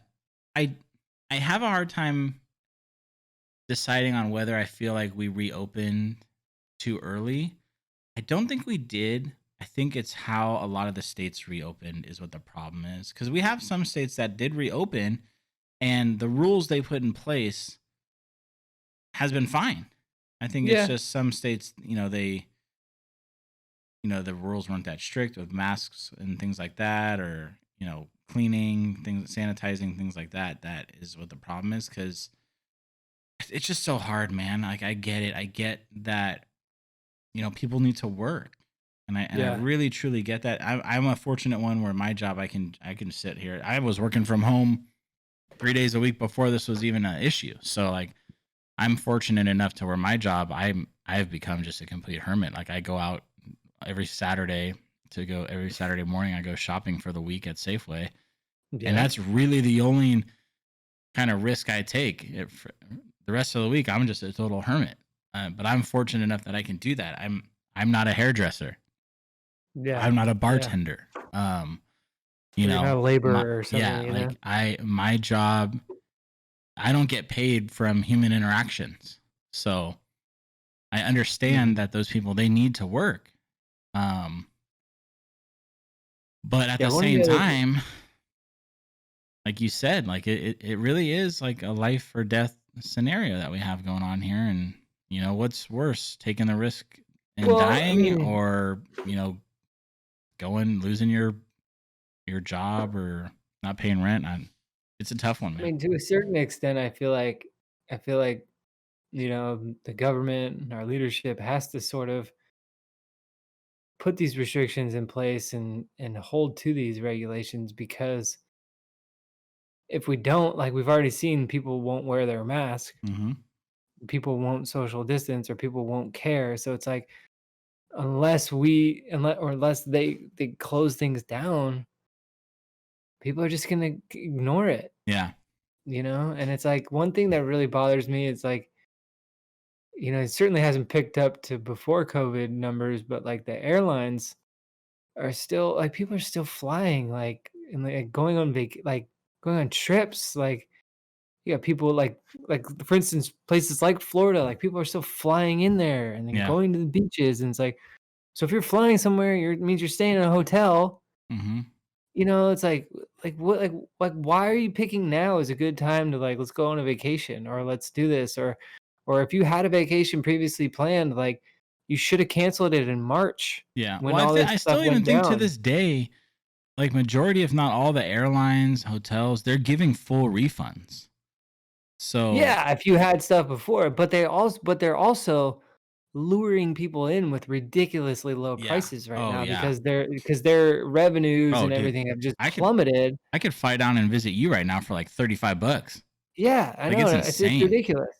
So, I mean, so I feel like there's a lot of, like, millennials and, early people in their early 20s who are college students, and right now it's summer, and like, Yeah. "Dude, let's go to, let's go to the Florida Keys, or let's go to Miami, and let's go sit on the beach, like, we got nothing else to do, it's COVID, let's just go sit there on the beach instead of Yeah. out here." Yeah. And it's when you dangle a carrot like a $75 cross country plane ticket, like, it doesn't seem that bad. Yeah. Yeah. You know? Yeah. I'll No. wear a mask for that, but it's Yeah. like It's just rough, dude. And it's like it affects everyone too. Like, I mean, we're sitting here, we're coming to the conclusion the last couple days that, you know, they're starting to talk about school. yeah, And they're gonna let people go back to school, but they're gonna give an option to keep kids home. And, we've pretty much set on keeping them home. And that really kills me because Nate, it's gonna kill a lot of people, dude. yeah, like it breaks my heart because Nate is such a little social kid, man. Like it Yeah, just same thing with Ryan, man. Like I just feel like he literally the other day I put him in bed and just out of nowhere, I miss my friends at school. And it's like, dude, it's just the most crushing thing to I know, hear. I And I know. know like long term it won't matter, but right now it's just painful. And then we have Luke, who Luke has a little bit of a lisp that doesn't really bother my wife, but I have my concerns about it. But this is where he should be going into, pre-K, Pre-K, yeah, and we yeah, don't have that option. So, next year he's going to go into kindergarten, not behind, but not with the advantage that like Nate had. Nate went into kindergarten. Kindergarten was borderline boring for the kid. Um, yeah. and I wanted that for Luke, but luckily they're young enough to where when this does pass, they'll catch up and everything will be fine. But then right now, it's heartbreaking. It's heartbreaking that these Yeah, I guys haven't mean, seen their friends in the thing for you months. to know though too is that everyone's going through this, right? Yeah. So, I mean, the curriculum thing is, it's challenging for all, and it's definitely challenging for all the parents out there who have to Mm. play teacher, and you got to do your day job from home and all that stuff. You got Yeah. to balance everything. So it's I have not I have a easy. baby on And my lap in half my meetings. yeah, yeah. I mean, So, it's not easy, dude. And it's like, I'm not good at it, yeah. it's something that I struggle with, and I've got to continuously learn. Homeschooling has never been something that I really thought was going to be in our future, No, but same here. I've it, been it is. anti-homeschooling my entire life. I grew up the street from two kids that homeschooled, and I'm sorry to anyone that homeschools. Those were by far the two weirdest kids I have ever dealt with in my entire life. Like just the Yeah. social awkwardness being around them. Like I used to go to their house to jump on their trampoline, and the shit they would ask me, you're just like, what? Like, you don't know what this is, or like it just. I Yeah, am very I mean, against it, you live and much more sheltered when you're always home, yeah, and it's like you don't interact with 30 kids in your class and then 60 more on at recess and all that stuff. So it's a different environment, yeah, and yeah, it's one thing that I really because my wife and I really talked about the homeschool stuff, and she was really pro in favor for it. And the social aspect really was what I struggled with most because I wanted that for my kids. I wanted them to have a good group of friends, a big group of friends that they yeah, can count on and call on, and always have activities and things to do and places to go with people, and just always feel fulfilled, hmm, and it's hard to do that, and it's hard to meet people and become socially active, um, without that everyday interaction through school. It's like, yeah, you can do play dates with people, but like, you're not going to be as good of friends with that person as that person is with the people that he sees every day at yep, school. yep, It's just the reality of the situation. yeah, and we'll just and not even like that, just you learn so much by being around other people and Yeah. and your interacting skills and things like that. Like even just how you interact with someone through a drive-through, I'm sure is drastically different for us compared to someone that was homeschooled and doesn't have that common interaction just kind of built into them, you know? Yeah. It may be something that's never like visually noticed, but you know that I'm sure is something that someone that is not as socially, you know, aware they probably have to think about it a little bit. Like me going through a drive-through, I'm just like, I want the number one. Here's my money, thanks. You know, Yeah. or I'm sure Yeah. someone that doesn't deal with people on an average basis, they probably have. The gears are probably going a lot harder in their head. Like, well, how do I do this? What do I say? What do I, Yeah. do, Yeah. do I What do you just, recommend, sir? yeah, like me, I drive up to the window right now and it's like, here's my What phone. comes in that? Don't touch What's me. on Just, that? Yeah. scan my phone. Don't touch Yeah. me. Don't touch my phone to your thing. Just give that little space. Apple Pay. Life's hidden treasure right now. I know. So, I never understand the people who go to like a burger joint like In and Out and then they like make an order and then they like ask like what comes on that? Like what you don't know? yeah. Like look at the picture. You can just look at the picture. It's all right there. Yeah. You know? Yeah. Like that green stuff is lettuce. Yeah. Yeah. That yellow thing dripping down the side, that's the cheese. Yeah. That dark brown Oh thing man. is the patty. I know. I Uh know, dude. yeah, so it's just it's just weird. It's hard times, man. It really is. But it's not gonna get better if people don't realize the importance of things as simple as a mask. Yeah. Yeah, I know. So Please wear your mask. Public service announcement from the Grown Up yes. Show. Please wear your mask. Um, Yes. They are maintain cheap physical as hell distancing. and you can get them everywhere. Home Depot, Yeah. freaking There's those Safeway. companies. I'm sure everyone scrolls through your feeds on whatever it is that you do, and you see all those companies with buy one hat and get 4 free face shields. Like even those will do, Yeah, people. buy a You know, hat, like get a face come on, shield. man. Yeah. You know, it's like this way. There's this very small company online called Amazon. I don't know if anyone's heard of Yeah, it. They're really amazing because sometimes they have this thing called, 1 or 2 day shipping. You don't even have to interact with anyone. Check it out. yeah, I think it's I important. think their website's Amazon.com. I might be wrong with that. It's a pretty small company. Yeah. So And if you have a big problem with masks, just realize that you're not doing it for yourself. You're doing it for everyone else. yeah. You know, get it done. Yeah. Anyway, let's And wear move a on. mask. Hey, how about this though? Okay. Wear a mask that's legit, like does its job. I came across Yeah. this thing, this lady the other day that was selling masks online that were they literally looked like they were made out of like Oh yeah. leggings. Like you could Yeah, see her we'll post that face. to social It's later. like, that really doesn't do anything. Yeah. Just- Yeah. It's a fashion statement, has no purpose. If you can The see, fishing so net on your face. yeah, no, that's literally what it was, dude. And it's like, so along with the public It's service more of a veil than announcement, a mask. we'll give you a Yeah. little tip here. If you can see through the mask, it's not the type of mask you want to get. Okay, Yeah. just Yeah. keep that in mind when you're shopping for your mask. Yeah, it was almost like she repurposed her wedding veil Yeah. and decided, I want to make a mask out of this beautiful Oh material. my And god, then- dude, it's so cringy, dude. I love that stupid shit, man. Oh my god. That's like that when this first broke out, there was that lady in the gas station with the teller Yeah. was great, where she came in, she had like cut a slit down the middle of her mask. And Yeah. he just totally was trolling her. He was just like, "Oh, where'd you get that mask? How's that?" And she's just like, so gullible. Like, yeah, it's just, a cut, it just makes it easier to breathe. Like, Yeah. You could literally boy. like see her lips when she's oh talking. yeah. Yeah, and her little nose was sticking out too. It just fucking, oh god, man. Yeah, make sure your nose is inside your mask. when Yeah, you're that's wearing a another mask. thing is It's like wearing your, Johnson on the top of your underwear. oh my Think god. about it. Yeah, it's common sense, dude, is a painful thing for some.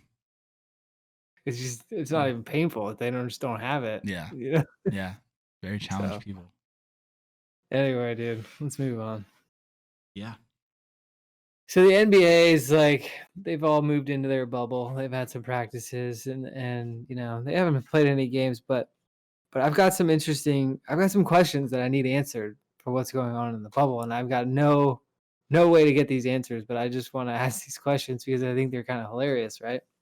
So I haven't done a whole lot of it. I haven't done a whole lot of research as to what the bubble looks like or what the accommodations look like. I've seen some social media posts from some athletes and whatnot, and it seems pretty basic, hotel-like, nothing too crazy, but it gets me thinking, like, you got 32 teams, millionaire athletes, all on this one campus, almost like they're living like the Olympic Village, per Mhm. se. How do they determine which athletes get which room, which accommodations? Are the teams together like in one like section, split up? Or is it something like is LeBron put up in like some penthouse? You know what I mean? Like some other rookie is like just, slumming it up with three other guys and they're sharing like, queen size double beds in a hotel room like setting. Like what's it like? You know what I Yeah. mean? Because I've got to believe that there's guys out there that and the first name comes to mind is like, the little BITCH Chris Paul, to where he's gonna be the first one that blows the whistle of where like, well, how come LeBron got like the corner room right next to the pool and the workout room in that facility? And it's like, we make just as much money over here. Like, like you can see some drama going down as Oh to yeah. like, oh, there's some favoritism. So how do they pick the accommodations? You know what I mean? Like, how does this happen? Or it's like, or if they're sharing different courts from time to time for practice, like, like how do you decide who starts at 9, who starts at noon, who starts at 4, and like everyone's on these different sleep schedules nowadays and these different workout regimes and nutrition diets and whatever they got to do. All that shit's really got to fuck up the other, Yeah. because they're used to having their own facility, being able to live by their own schedule and doing things like whenever the hell they want. So how are these shared facilities working out? I doubt that there's 32 practice facilities inside the bubble. You know what I mean? So like, Yeah. there's so many unanswered questions that we'll just never have. But like, the theories just continuously just bouncing off of my brain. The first thing that comes to mind for me is like the good old real world days or like Jersey Shore where it's like the first come first serve. Like Yeah. you're the first one that arrives. You get to kind of check out the living arrangements and pick where your bed is, and that's it. That's your spot. So, but I doubt they did that I because then that would require them to let everybody like run through all the different rooms, oh and that yeah, would just be an exposure issue. But like, yeah, good you know, point. Good point. No, yeah, but that's a good like, question, man. I wonder. I would yeah, assume I would. I mean, I would assume that the living arrangements are probably pretty similar, but yeah, I yeah. mean, that definitely now you got my gears going about it. Oh, I know. I also kind of feel like deep down, I kind of feel like the players are like really. I don't think they're too mad about it. Because I mean, you think of it, and it's like, yeah, I get it. It's a lot of work, and it's not easy, but it's like it's. You saw some guys like going on a water slide today, like like Yeah. on social media. Like it wasn't like doesn't seem too hectic. You know what I No. mean? Yeah. It's like you're almost like on a vacation at a resort with the 350 other best basketball players in the world, Yeah. and you're all friends. It's like this big fraternity that Oh you're yeah. in. Oh, It's I'm like, sure they're just loving it, dude. you I know, mean, and who knows? It could be the dude that's sleeping on the couch in the front room is also the one that's closest to the staircase to the water slide. So, yeah, you never know. Well, and then when they're not practicing or getting ready for a game, they all play cards. They all play different gambling games that they're flaunting around thousands of dollars per oh hand yeah, or per roll or whatever the game may be. Plus, how many of them walked off the bus with their own computer monitor that yeah, are sitting in there with headphones just locked in, like gaming? yeah. You got to remember, a lot of these Gaming is guys are in their taking early over. 20s. They're in their early 20s. 10 years ago, it was 2010, and gaming was still a thing then. and they were in the middle of high school. So, I mean, this is definitely a community that they've grown up with, grown accustomed to, and now that they've got all the money in the world, they feel like they've got it at their fingertips. And so, I mean, all these guys are they're all gaming all the time, it seems, you know? But Yeah, that Call of Duty life, man, it takes over everybody. yeah, so that bubble situation is going to be an interesting one to keep your eye on. I heard some guys like got some like DoorDash food delivered and stuff too. Oh It's my just like God. that's got to be against the rules, don't you think? Yeah, I would think Yeah, so. it's like I also come feel on, like man. why? Like I'm pretty like they've got some legit cooking going on there. Like Yeah, why would you be door dashing? And I'm sure but I'm also sure it the has to cooking be like isn't. 24/7. I think the cooking's kind of iffy because you got to remember these guys are used to getting their personal chefs. They're Yeah. used to getting like really really good food, and there were some photos taken of some of the food. It looked almost like room service type Oh, food where it really? wasn't like it Well, that's wasn't, you surprising. know, I would expect them to go like all out and just be super. they're like individually packed meals, you know, in boxes Yeah. and shit like that. Here's your salad box, here's your Oh, this wow. box, you know, it's like so I Wow. mean, hey, but you gotta think about it. Hey, things could be a lot worse, you know. It's like Yeah. somebody's making you food every day. You don't have to do it, you know. Yeah. You're still getting a pretty hefty paycheck at the same time. You know, Yeah. things could be a lot worse. There's a lot of people that don't have this meal. That is true.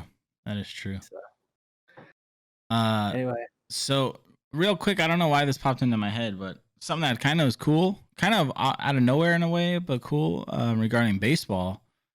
Buster Posey has opted out of playing this year, which is a big deal for us as Giants fans, and baseball as a whole. But after his announcement came a little interview, and the reason is actually not what you'd expect and really cool.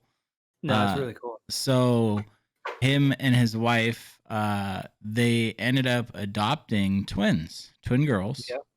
Yeah. They, I guess, came early. They're doing Mhm. good, but they are going to be incubated for, I think he said, a couple weeks. So they Yeah, decided that, potentially up it'd be to a best month for or their so. family. Yeah. So they said that it'd be best for their family for him not to play this year, which I just want to,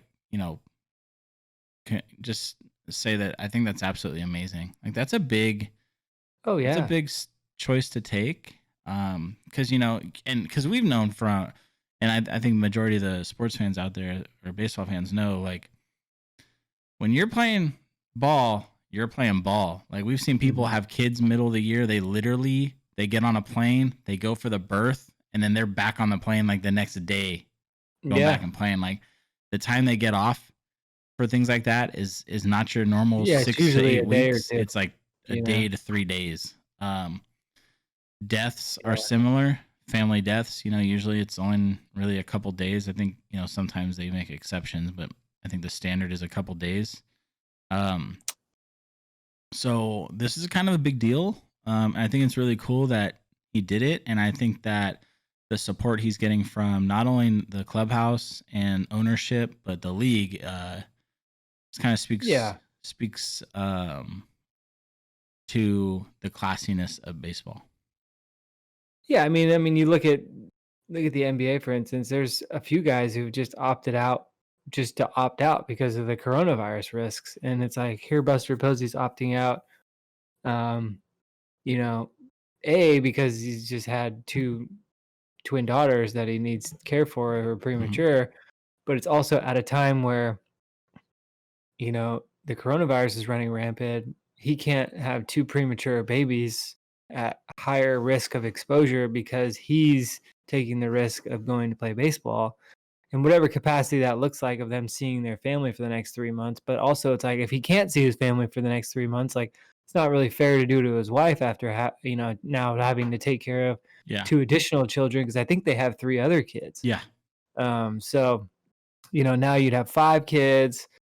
It would just be a lot. It'd be too much, and I think they could all use some bonding time, and this is a perfect season to do it. Yeah. With 60 games on the schedule, and even before all this, the Giants weren't expected to do anything.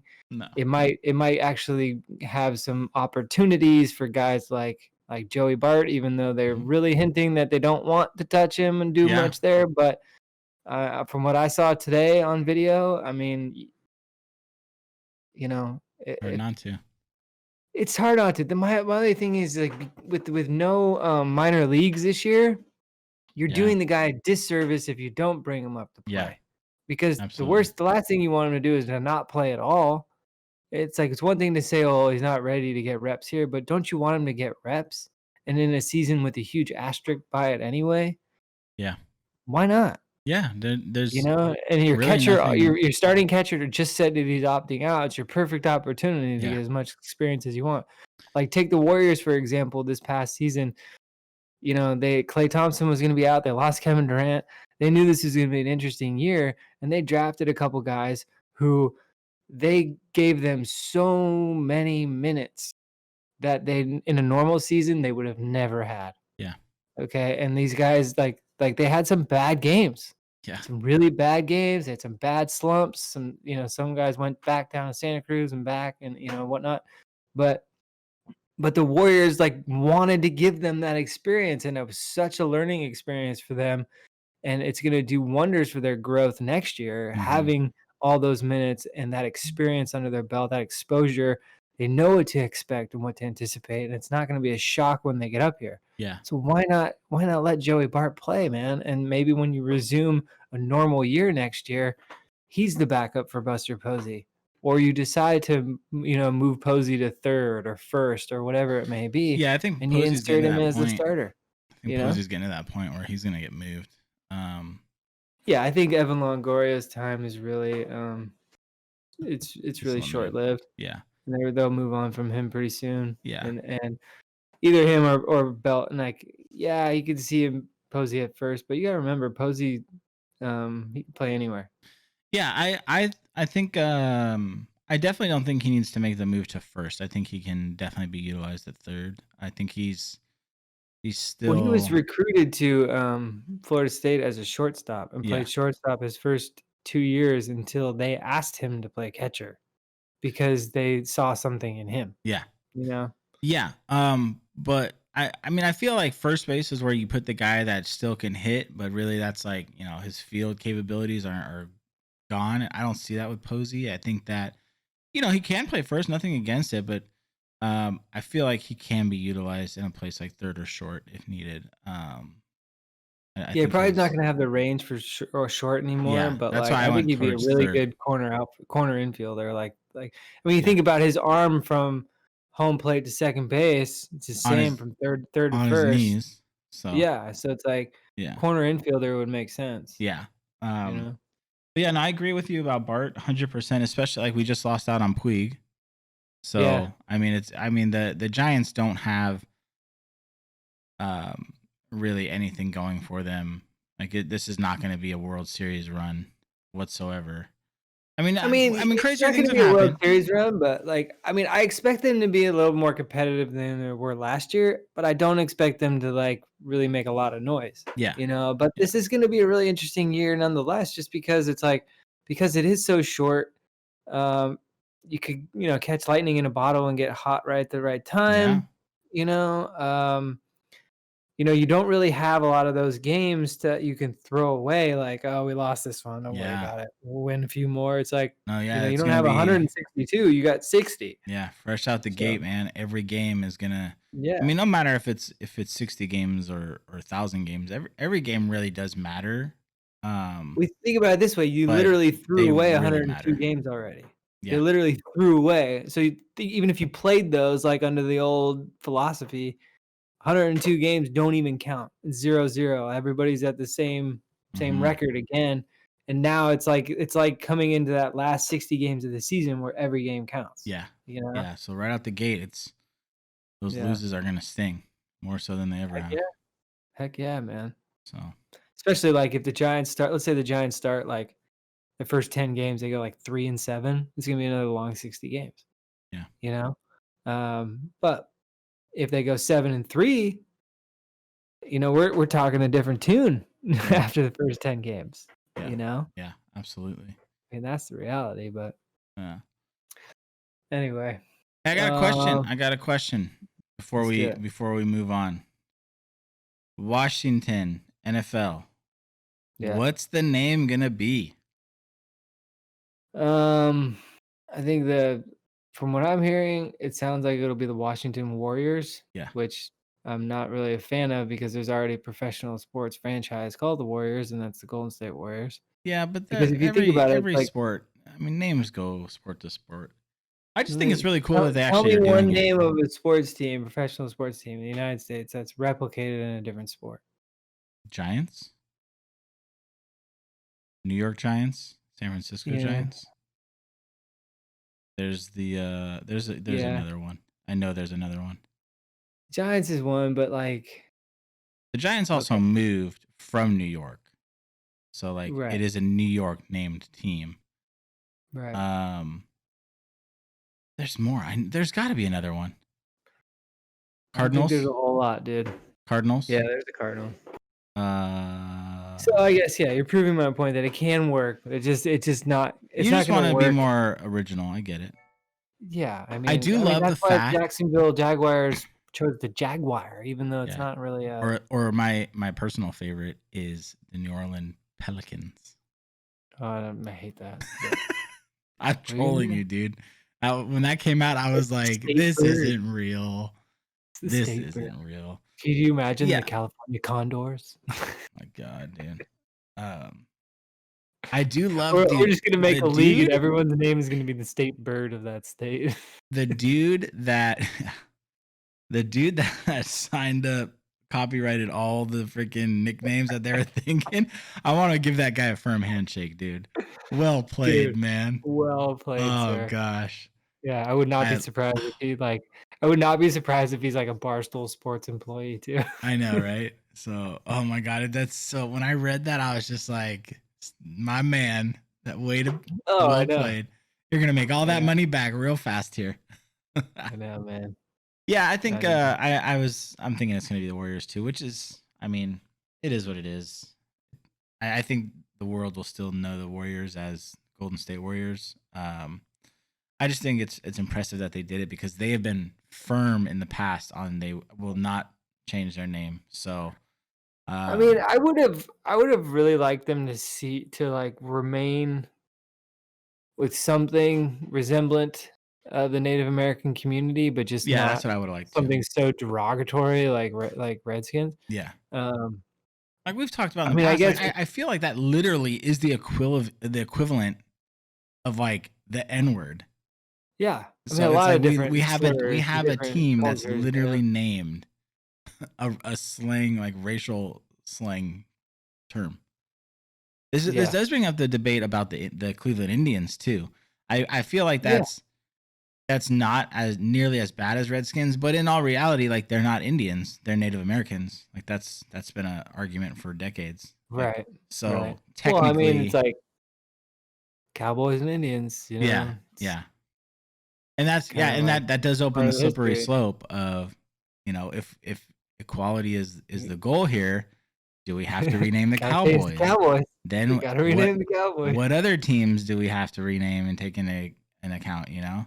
So the Braves. The Braves are but the Braves have it to their advantage because that's not derogatory, you know, or a slang word in a negative sense.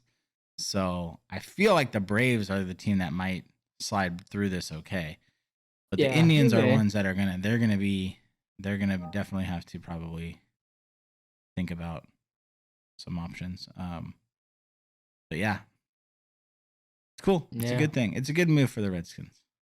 No. I mean, I know Warrior is, you know, kind of associated with the Native American community in terms of like, you know, being a fighter and, you know, and things like that. So they can spin it that way, I'm sure, and probably keep the same colors and stuff like that. But and they can even have a Native American figure as a mascot. They just have to do it the right way. Like I think that's the thing that the Indians had to their advantage is they got rid of their mascot before the whole George Floyd thing happened. Like that was something they started removing, I think last year or the year before. So they even were ahead of it. So do you do you feel like the Kansas City Chiefs should change their name, or do you think that the name of the Chiefs is not necessarily like Yeah, that's another a one that slur? I think that's another one like the Braves where it's how they go about their representation of Native Americans. Because that's another, it's not derogatory. That is in No, fact what they exactly. were called. That is a part of the heritage is Right. chiefs, you know? Clans had Well, and the chiefs. chief is considered, a very, Yeah. as someone who's in high regard Yeah. in that community, and I look at it similar to I forget what the sport it might have been one of the expansion teams we just had in NFL, like one of those other leagues. There was a team called the Senators. Yeah. So what in what culture is it, like because we're Americans, like Senators is acceptable, but in the Native American community, Chiefs is not acceptable? You Yeah. know what I mean? It's like it's somebody who was at a high power within that culture, Yeah. you know? Yeah, And I think so that's why I think the Chiefs is fine.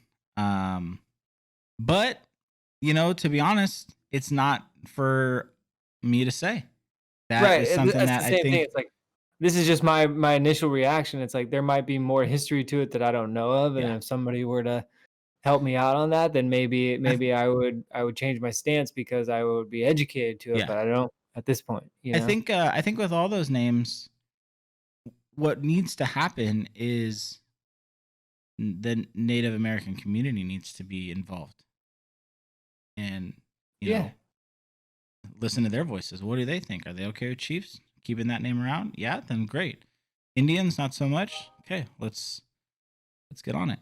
Redskins was a hard no. Everyone already knew that. They've been vocal about that. Uh, so, What if but they were the Washington Christopher Columbuses? d- really, bro, you gonna go there? You're really gonna go there with me right now? How dare you? Oh my gosh. I'm sure the Native American community would love that one. Yeah, that'd be worse than Yeah, Redskins, probably. if I was a Native American, I'd probably be like, you know what, Redskins is fine. We're Yeah, good. it's acceptable, We're good. You yeah. know, just give me a free jersey.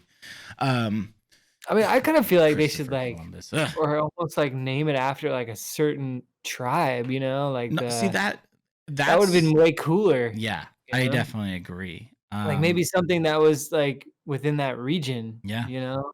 I think that's a great Yeah, idea, man. like, everything else plays to the region, Yeah, for the most part, like, you got the Philadelphia 76ers, San Francisco 49ers, yeah, everything's got some sort of relevance to the region. yeah. New Most England do. Patriots because of the, Boston Tea Party and all that up there, and then Mhm. Miami Dolphins just because they're freaking Miami, Yeah. you know? It's just like, No, yeah, no. That's a great idea, dude. I love that idea. so I think like and I think that was one of something that that Washington was thinking about was like the Senators or something else like that. Washington, I read it somewhere, I can't think of it, but something that had to do with like government, yeah. Um yeah. Well, that's kinda which I like would why they like to have the not see. Capitals, Yeah.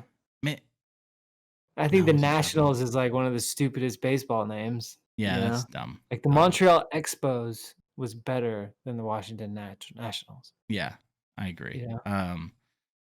Yeah, no, I would love to see it stick with Native American heritage in some point. But I also feel like if you just getting away from Redskins in any way is a step in the right direction. But I feel like the Warriors kind of does stick with that in a sense. But I think that they should stick with Native American Well, yeah, being I mean, you look at, like, Florida State, and they're the Seminoles, and, I mean, again, I might just be uneducated to all this where I don't believe that that's a very, negative term. Mhm. I feel like that's more like we talked about, uh, sort of naming a tribe, or it could have been something in that area, in that region, right? Yeah, So it's along those lines, like, so something of that nature would probably be an acceptable name, yeah, I would think. yeah, You're yeah, more or less honoring a tribe from this area versus using a racial slur yeah. or, something like that. Yeah, I love that idea. I think whatever it is, the outcome, just as long as if it is involving Native American history, um, that we be smart about it and involve them. So there's that education aspect behind the name choice. Oh yeah, for sure. So, but For sure. whatever For it is, sure. it's a great step. It's a way overdue step. Um, No doubt. so sure. I mean, this has been something that's bugged me for years too. All right, let's move on from sports. I got a random question that's burning that I need to ask you. Okay, You ready? sure.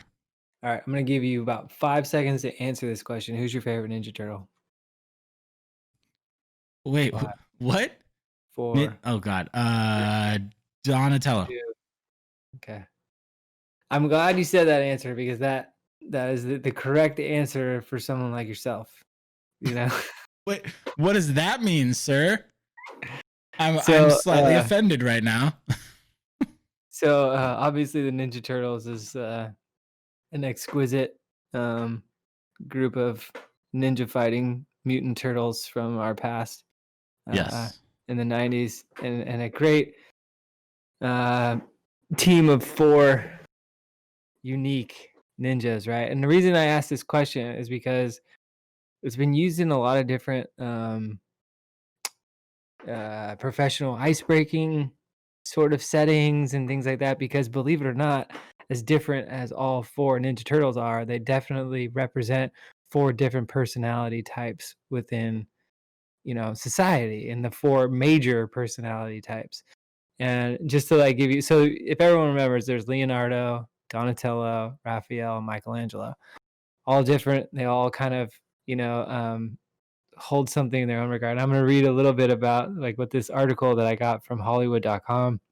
I read this like many years ago, and I found it like it was when one of the Ninja Turtle movies was coming out, and they Yeah. kind of did like this like expose on it. And so it's like you've just put the stamp on random questions, by the way, just so you know. Like you're going deep into Ninja Turtle history right now. this is so cool to me because it's like so you said Donatello, right? So like Yeah. reading from this article, Donatello is the brains of the group, right? He's the smartest turtle in the underground mile. If your favorite turtle is Donatello, you're a nerd and you're proud of it, right? So first of Okay. all, we're off to a good start describing you. Oh Okay. my God, You're dude. super smart and you take your friends to I museum don't know about because super it will smart, be but good for them, You put a roll of tape on perfectly good tortoiseshell spectacles just to increase your nerd aesthetic. this is 100% me minus the smart part. Yeah. So, I mean, if everyone remembers correctly, Donatello was like the really like as you watch like sort of I don't know, like crime dramas nowadays, whether it's people like chasing bad guys in the field, it's like there's always that one guy who's back in like the room in front of the computers telling everybody which way to turn, this and that way. That's Donatello, and that's you, dude. Like if we were running a Black Ops mission, like you'd be behind the screens. We'd trust you to be Yeah. behind the screens telling us all where to go and what to do. And All you right. do an excellent job at it, you know? I So like it. I picked Donatello because my favorite color is purple and that was his color, but I'll go with everything you're saying. yeah. So and mine is Michelangelo. Oh, I was going to say it. I should have said it, man. I was going to say Yeah. the bro. Well, and before I even like read this article, like it was always Michelangelo. And Yeah. for me growing up, it was because he rode a skateboard. Yep. He loved pizza. He said the word dude more than anybody I've ever heard. Bro more than anybody I ever heard. Like Yes. he was just like he was the life of the party, and like if somebody got too serious and weird, like he was there to like throw some funny little line in there to like lighten the mood or something like that. And like nobody ever really got mad at him. He was just a fun-loving dude, right? So in here it That is talks very about much you, bro. Michelangelo. Yeah, it says Michelangelo is fun-loving, nunchucks wielding, pizza scarfing prankster of the group. You know, so he's like, you're the easygoing jokester of the group. Matthew McConaughey from Dazed and Confused is your patron saint of cool. Oh my God. He lays around to surf, rock, and wonder why puka shell necklaces aren't a thing anymore. It actually says that. god, dude, nailed it. Right. And so just so everyone's wondering, the other two, Leonardo and Raphael. Leonardo is the blue one, and he's like if you're He's the like leader. he's like Jimmy Garoppolo, okay? He's like the alpha male, the good looking, Keeps the one peace. that everyone's supposed to like and like be the leader. That's why his name is Leonardo, just like the Leonardo uh, DiCaprio? no, the The other one. those what are those signs called? Nautical signs? Yeah. Like when it's like your What's your sign? yeah. I don't know. Is it nautical or is No, it's it not nautical. It's whatever?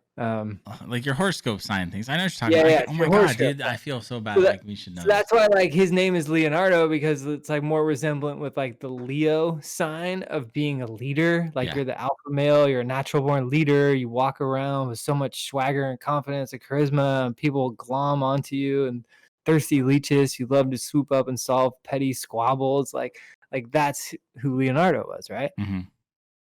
And then probably my second favorite dude is Raphael, and it's like he's just like the dark, like don't fuck with me kind of guy. Like Yeah. I'm pissed off at everybody. So the interesting thing about Raphael, it says, is like your serious need of anger management.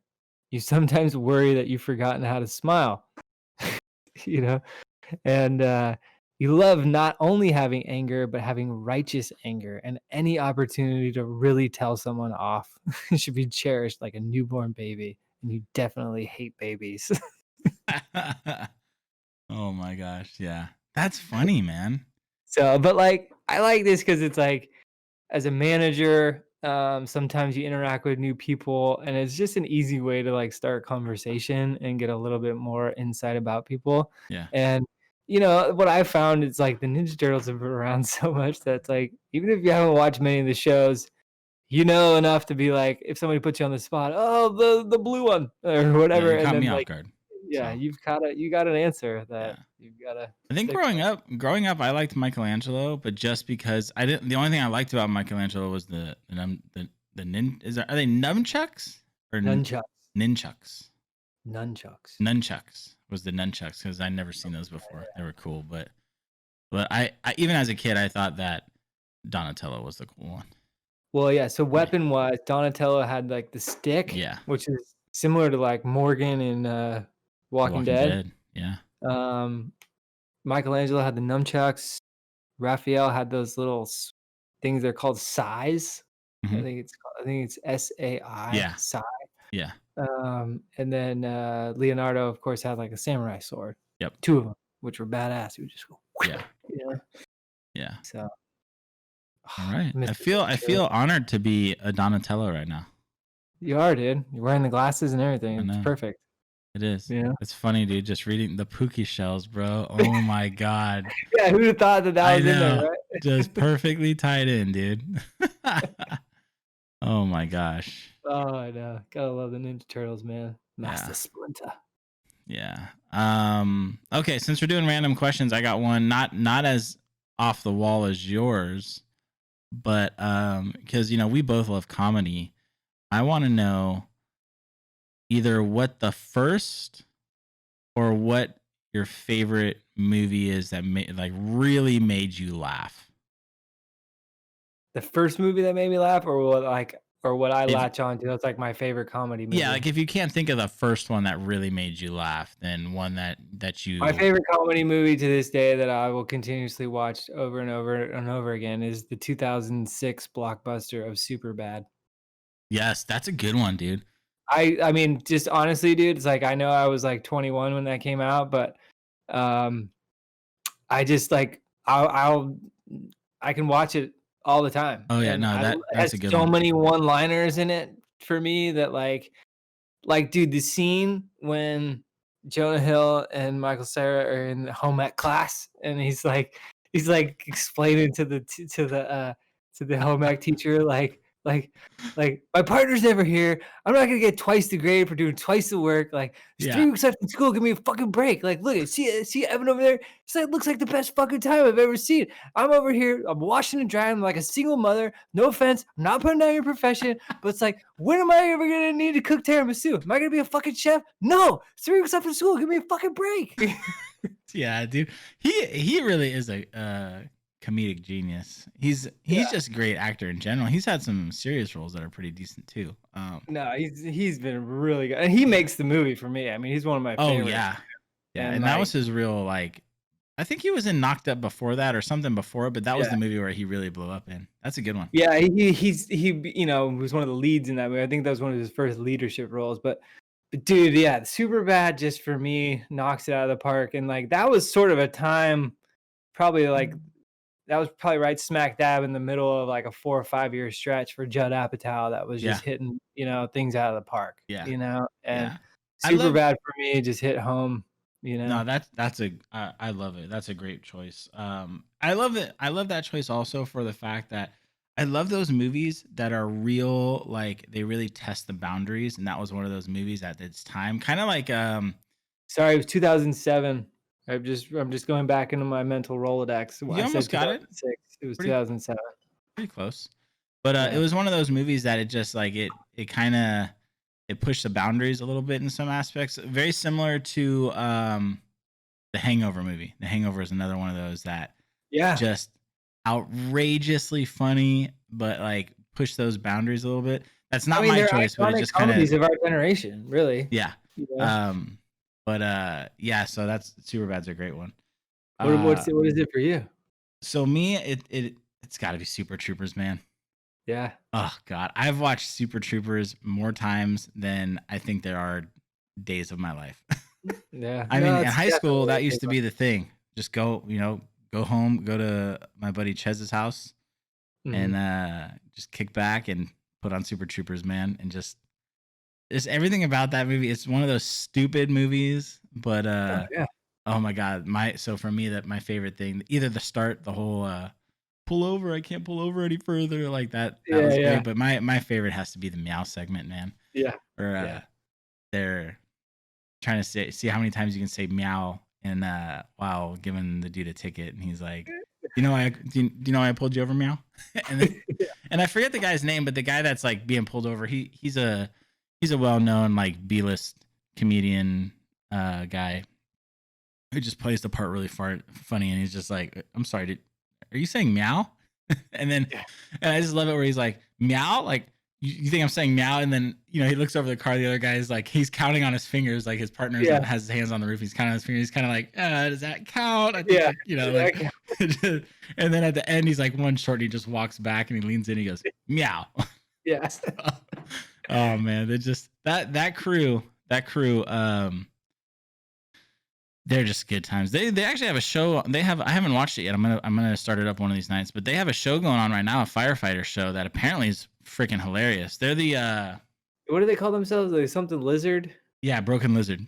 Broken Lizard, yeah. Yeah, those guys, man, they're great, dude. But yeah, they have a firefighter show going on right now that I've seen the previews to. I didn't even know. I guess this is their second season. I had no idea about it, and then I just saw. Like a comedy series.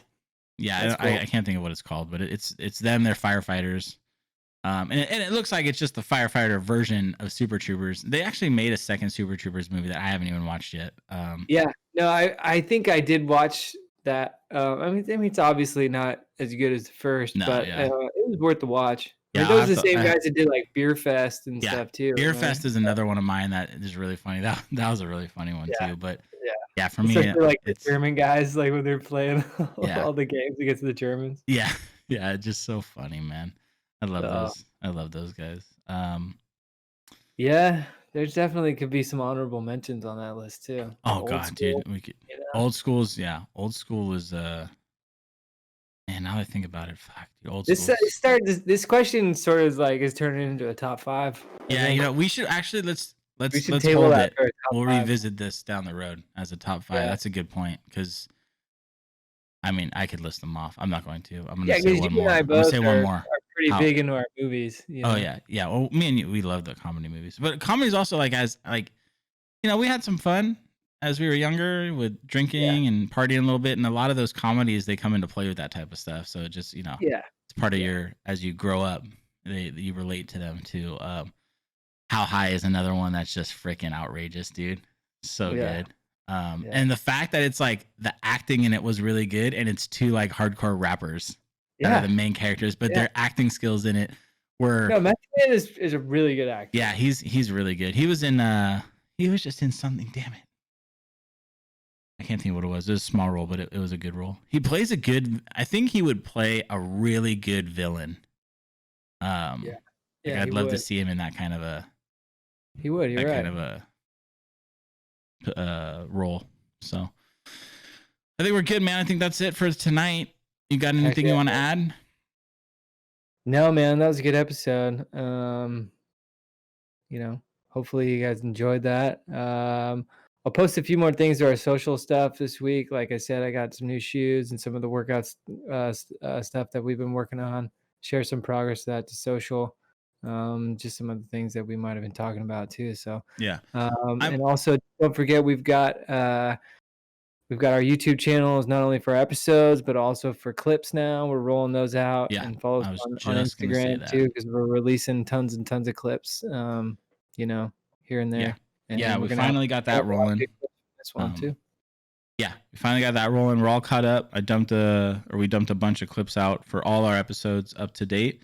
And now moving forward, we'll have them up either same day or day after the episodes drop. So, and it's just so we have the Growed Up show, and then Growed Up clips is that, and I'll link it in the description if you're watching this on YouTube. If you're listening, then I don't really have the capability of doing that. So just Growed Up clips is what it is on YouTube.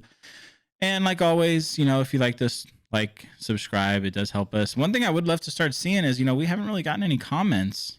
And we really want to hear from listeners. That would be fun for us. And we can, give us some feedback, positive, negative. We're all for it. We want to interact with our listeners. And questions, join the conversation. Tell us something you want us to talk about or something like that. Something we can incorporate into our next episode or whatever. Yeah, that would be huge for us. That'd be a lot of fun. We'd love to bring you guys into the discussions. So like, subscribe. We'll be back next week, same time, same place. If you're listening on Spotify, iTunes, Google, or Stitcher, thanks for tuning in, and we'll see you in the next one.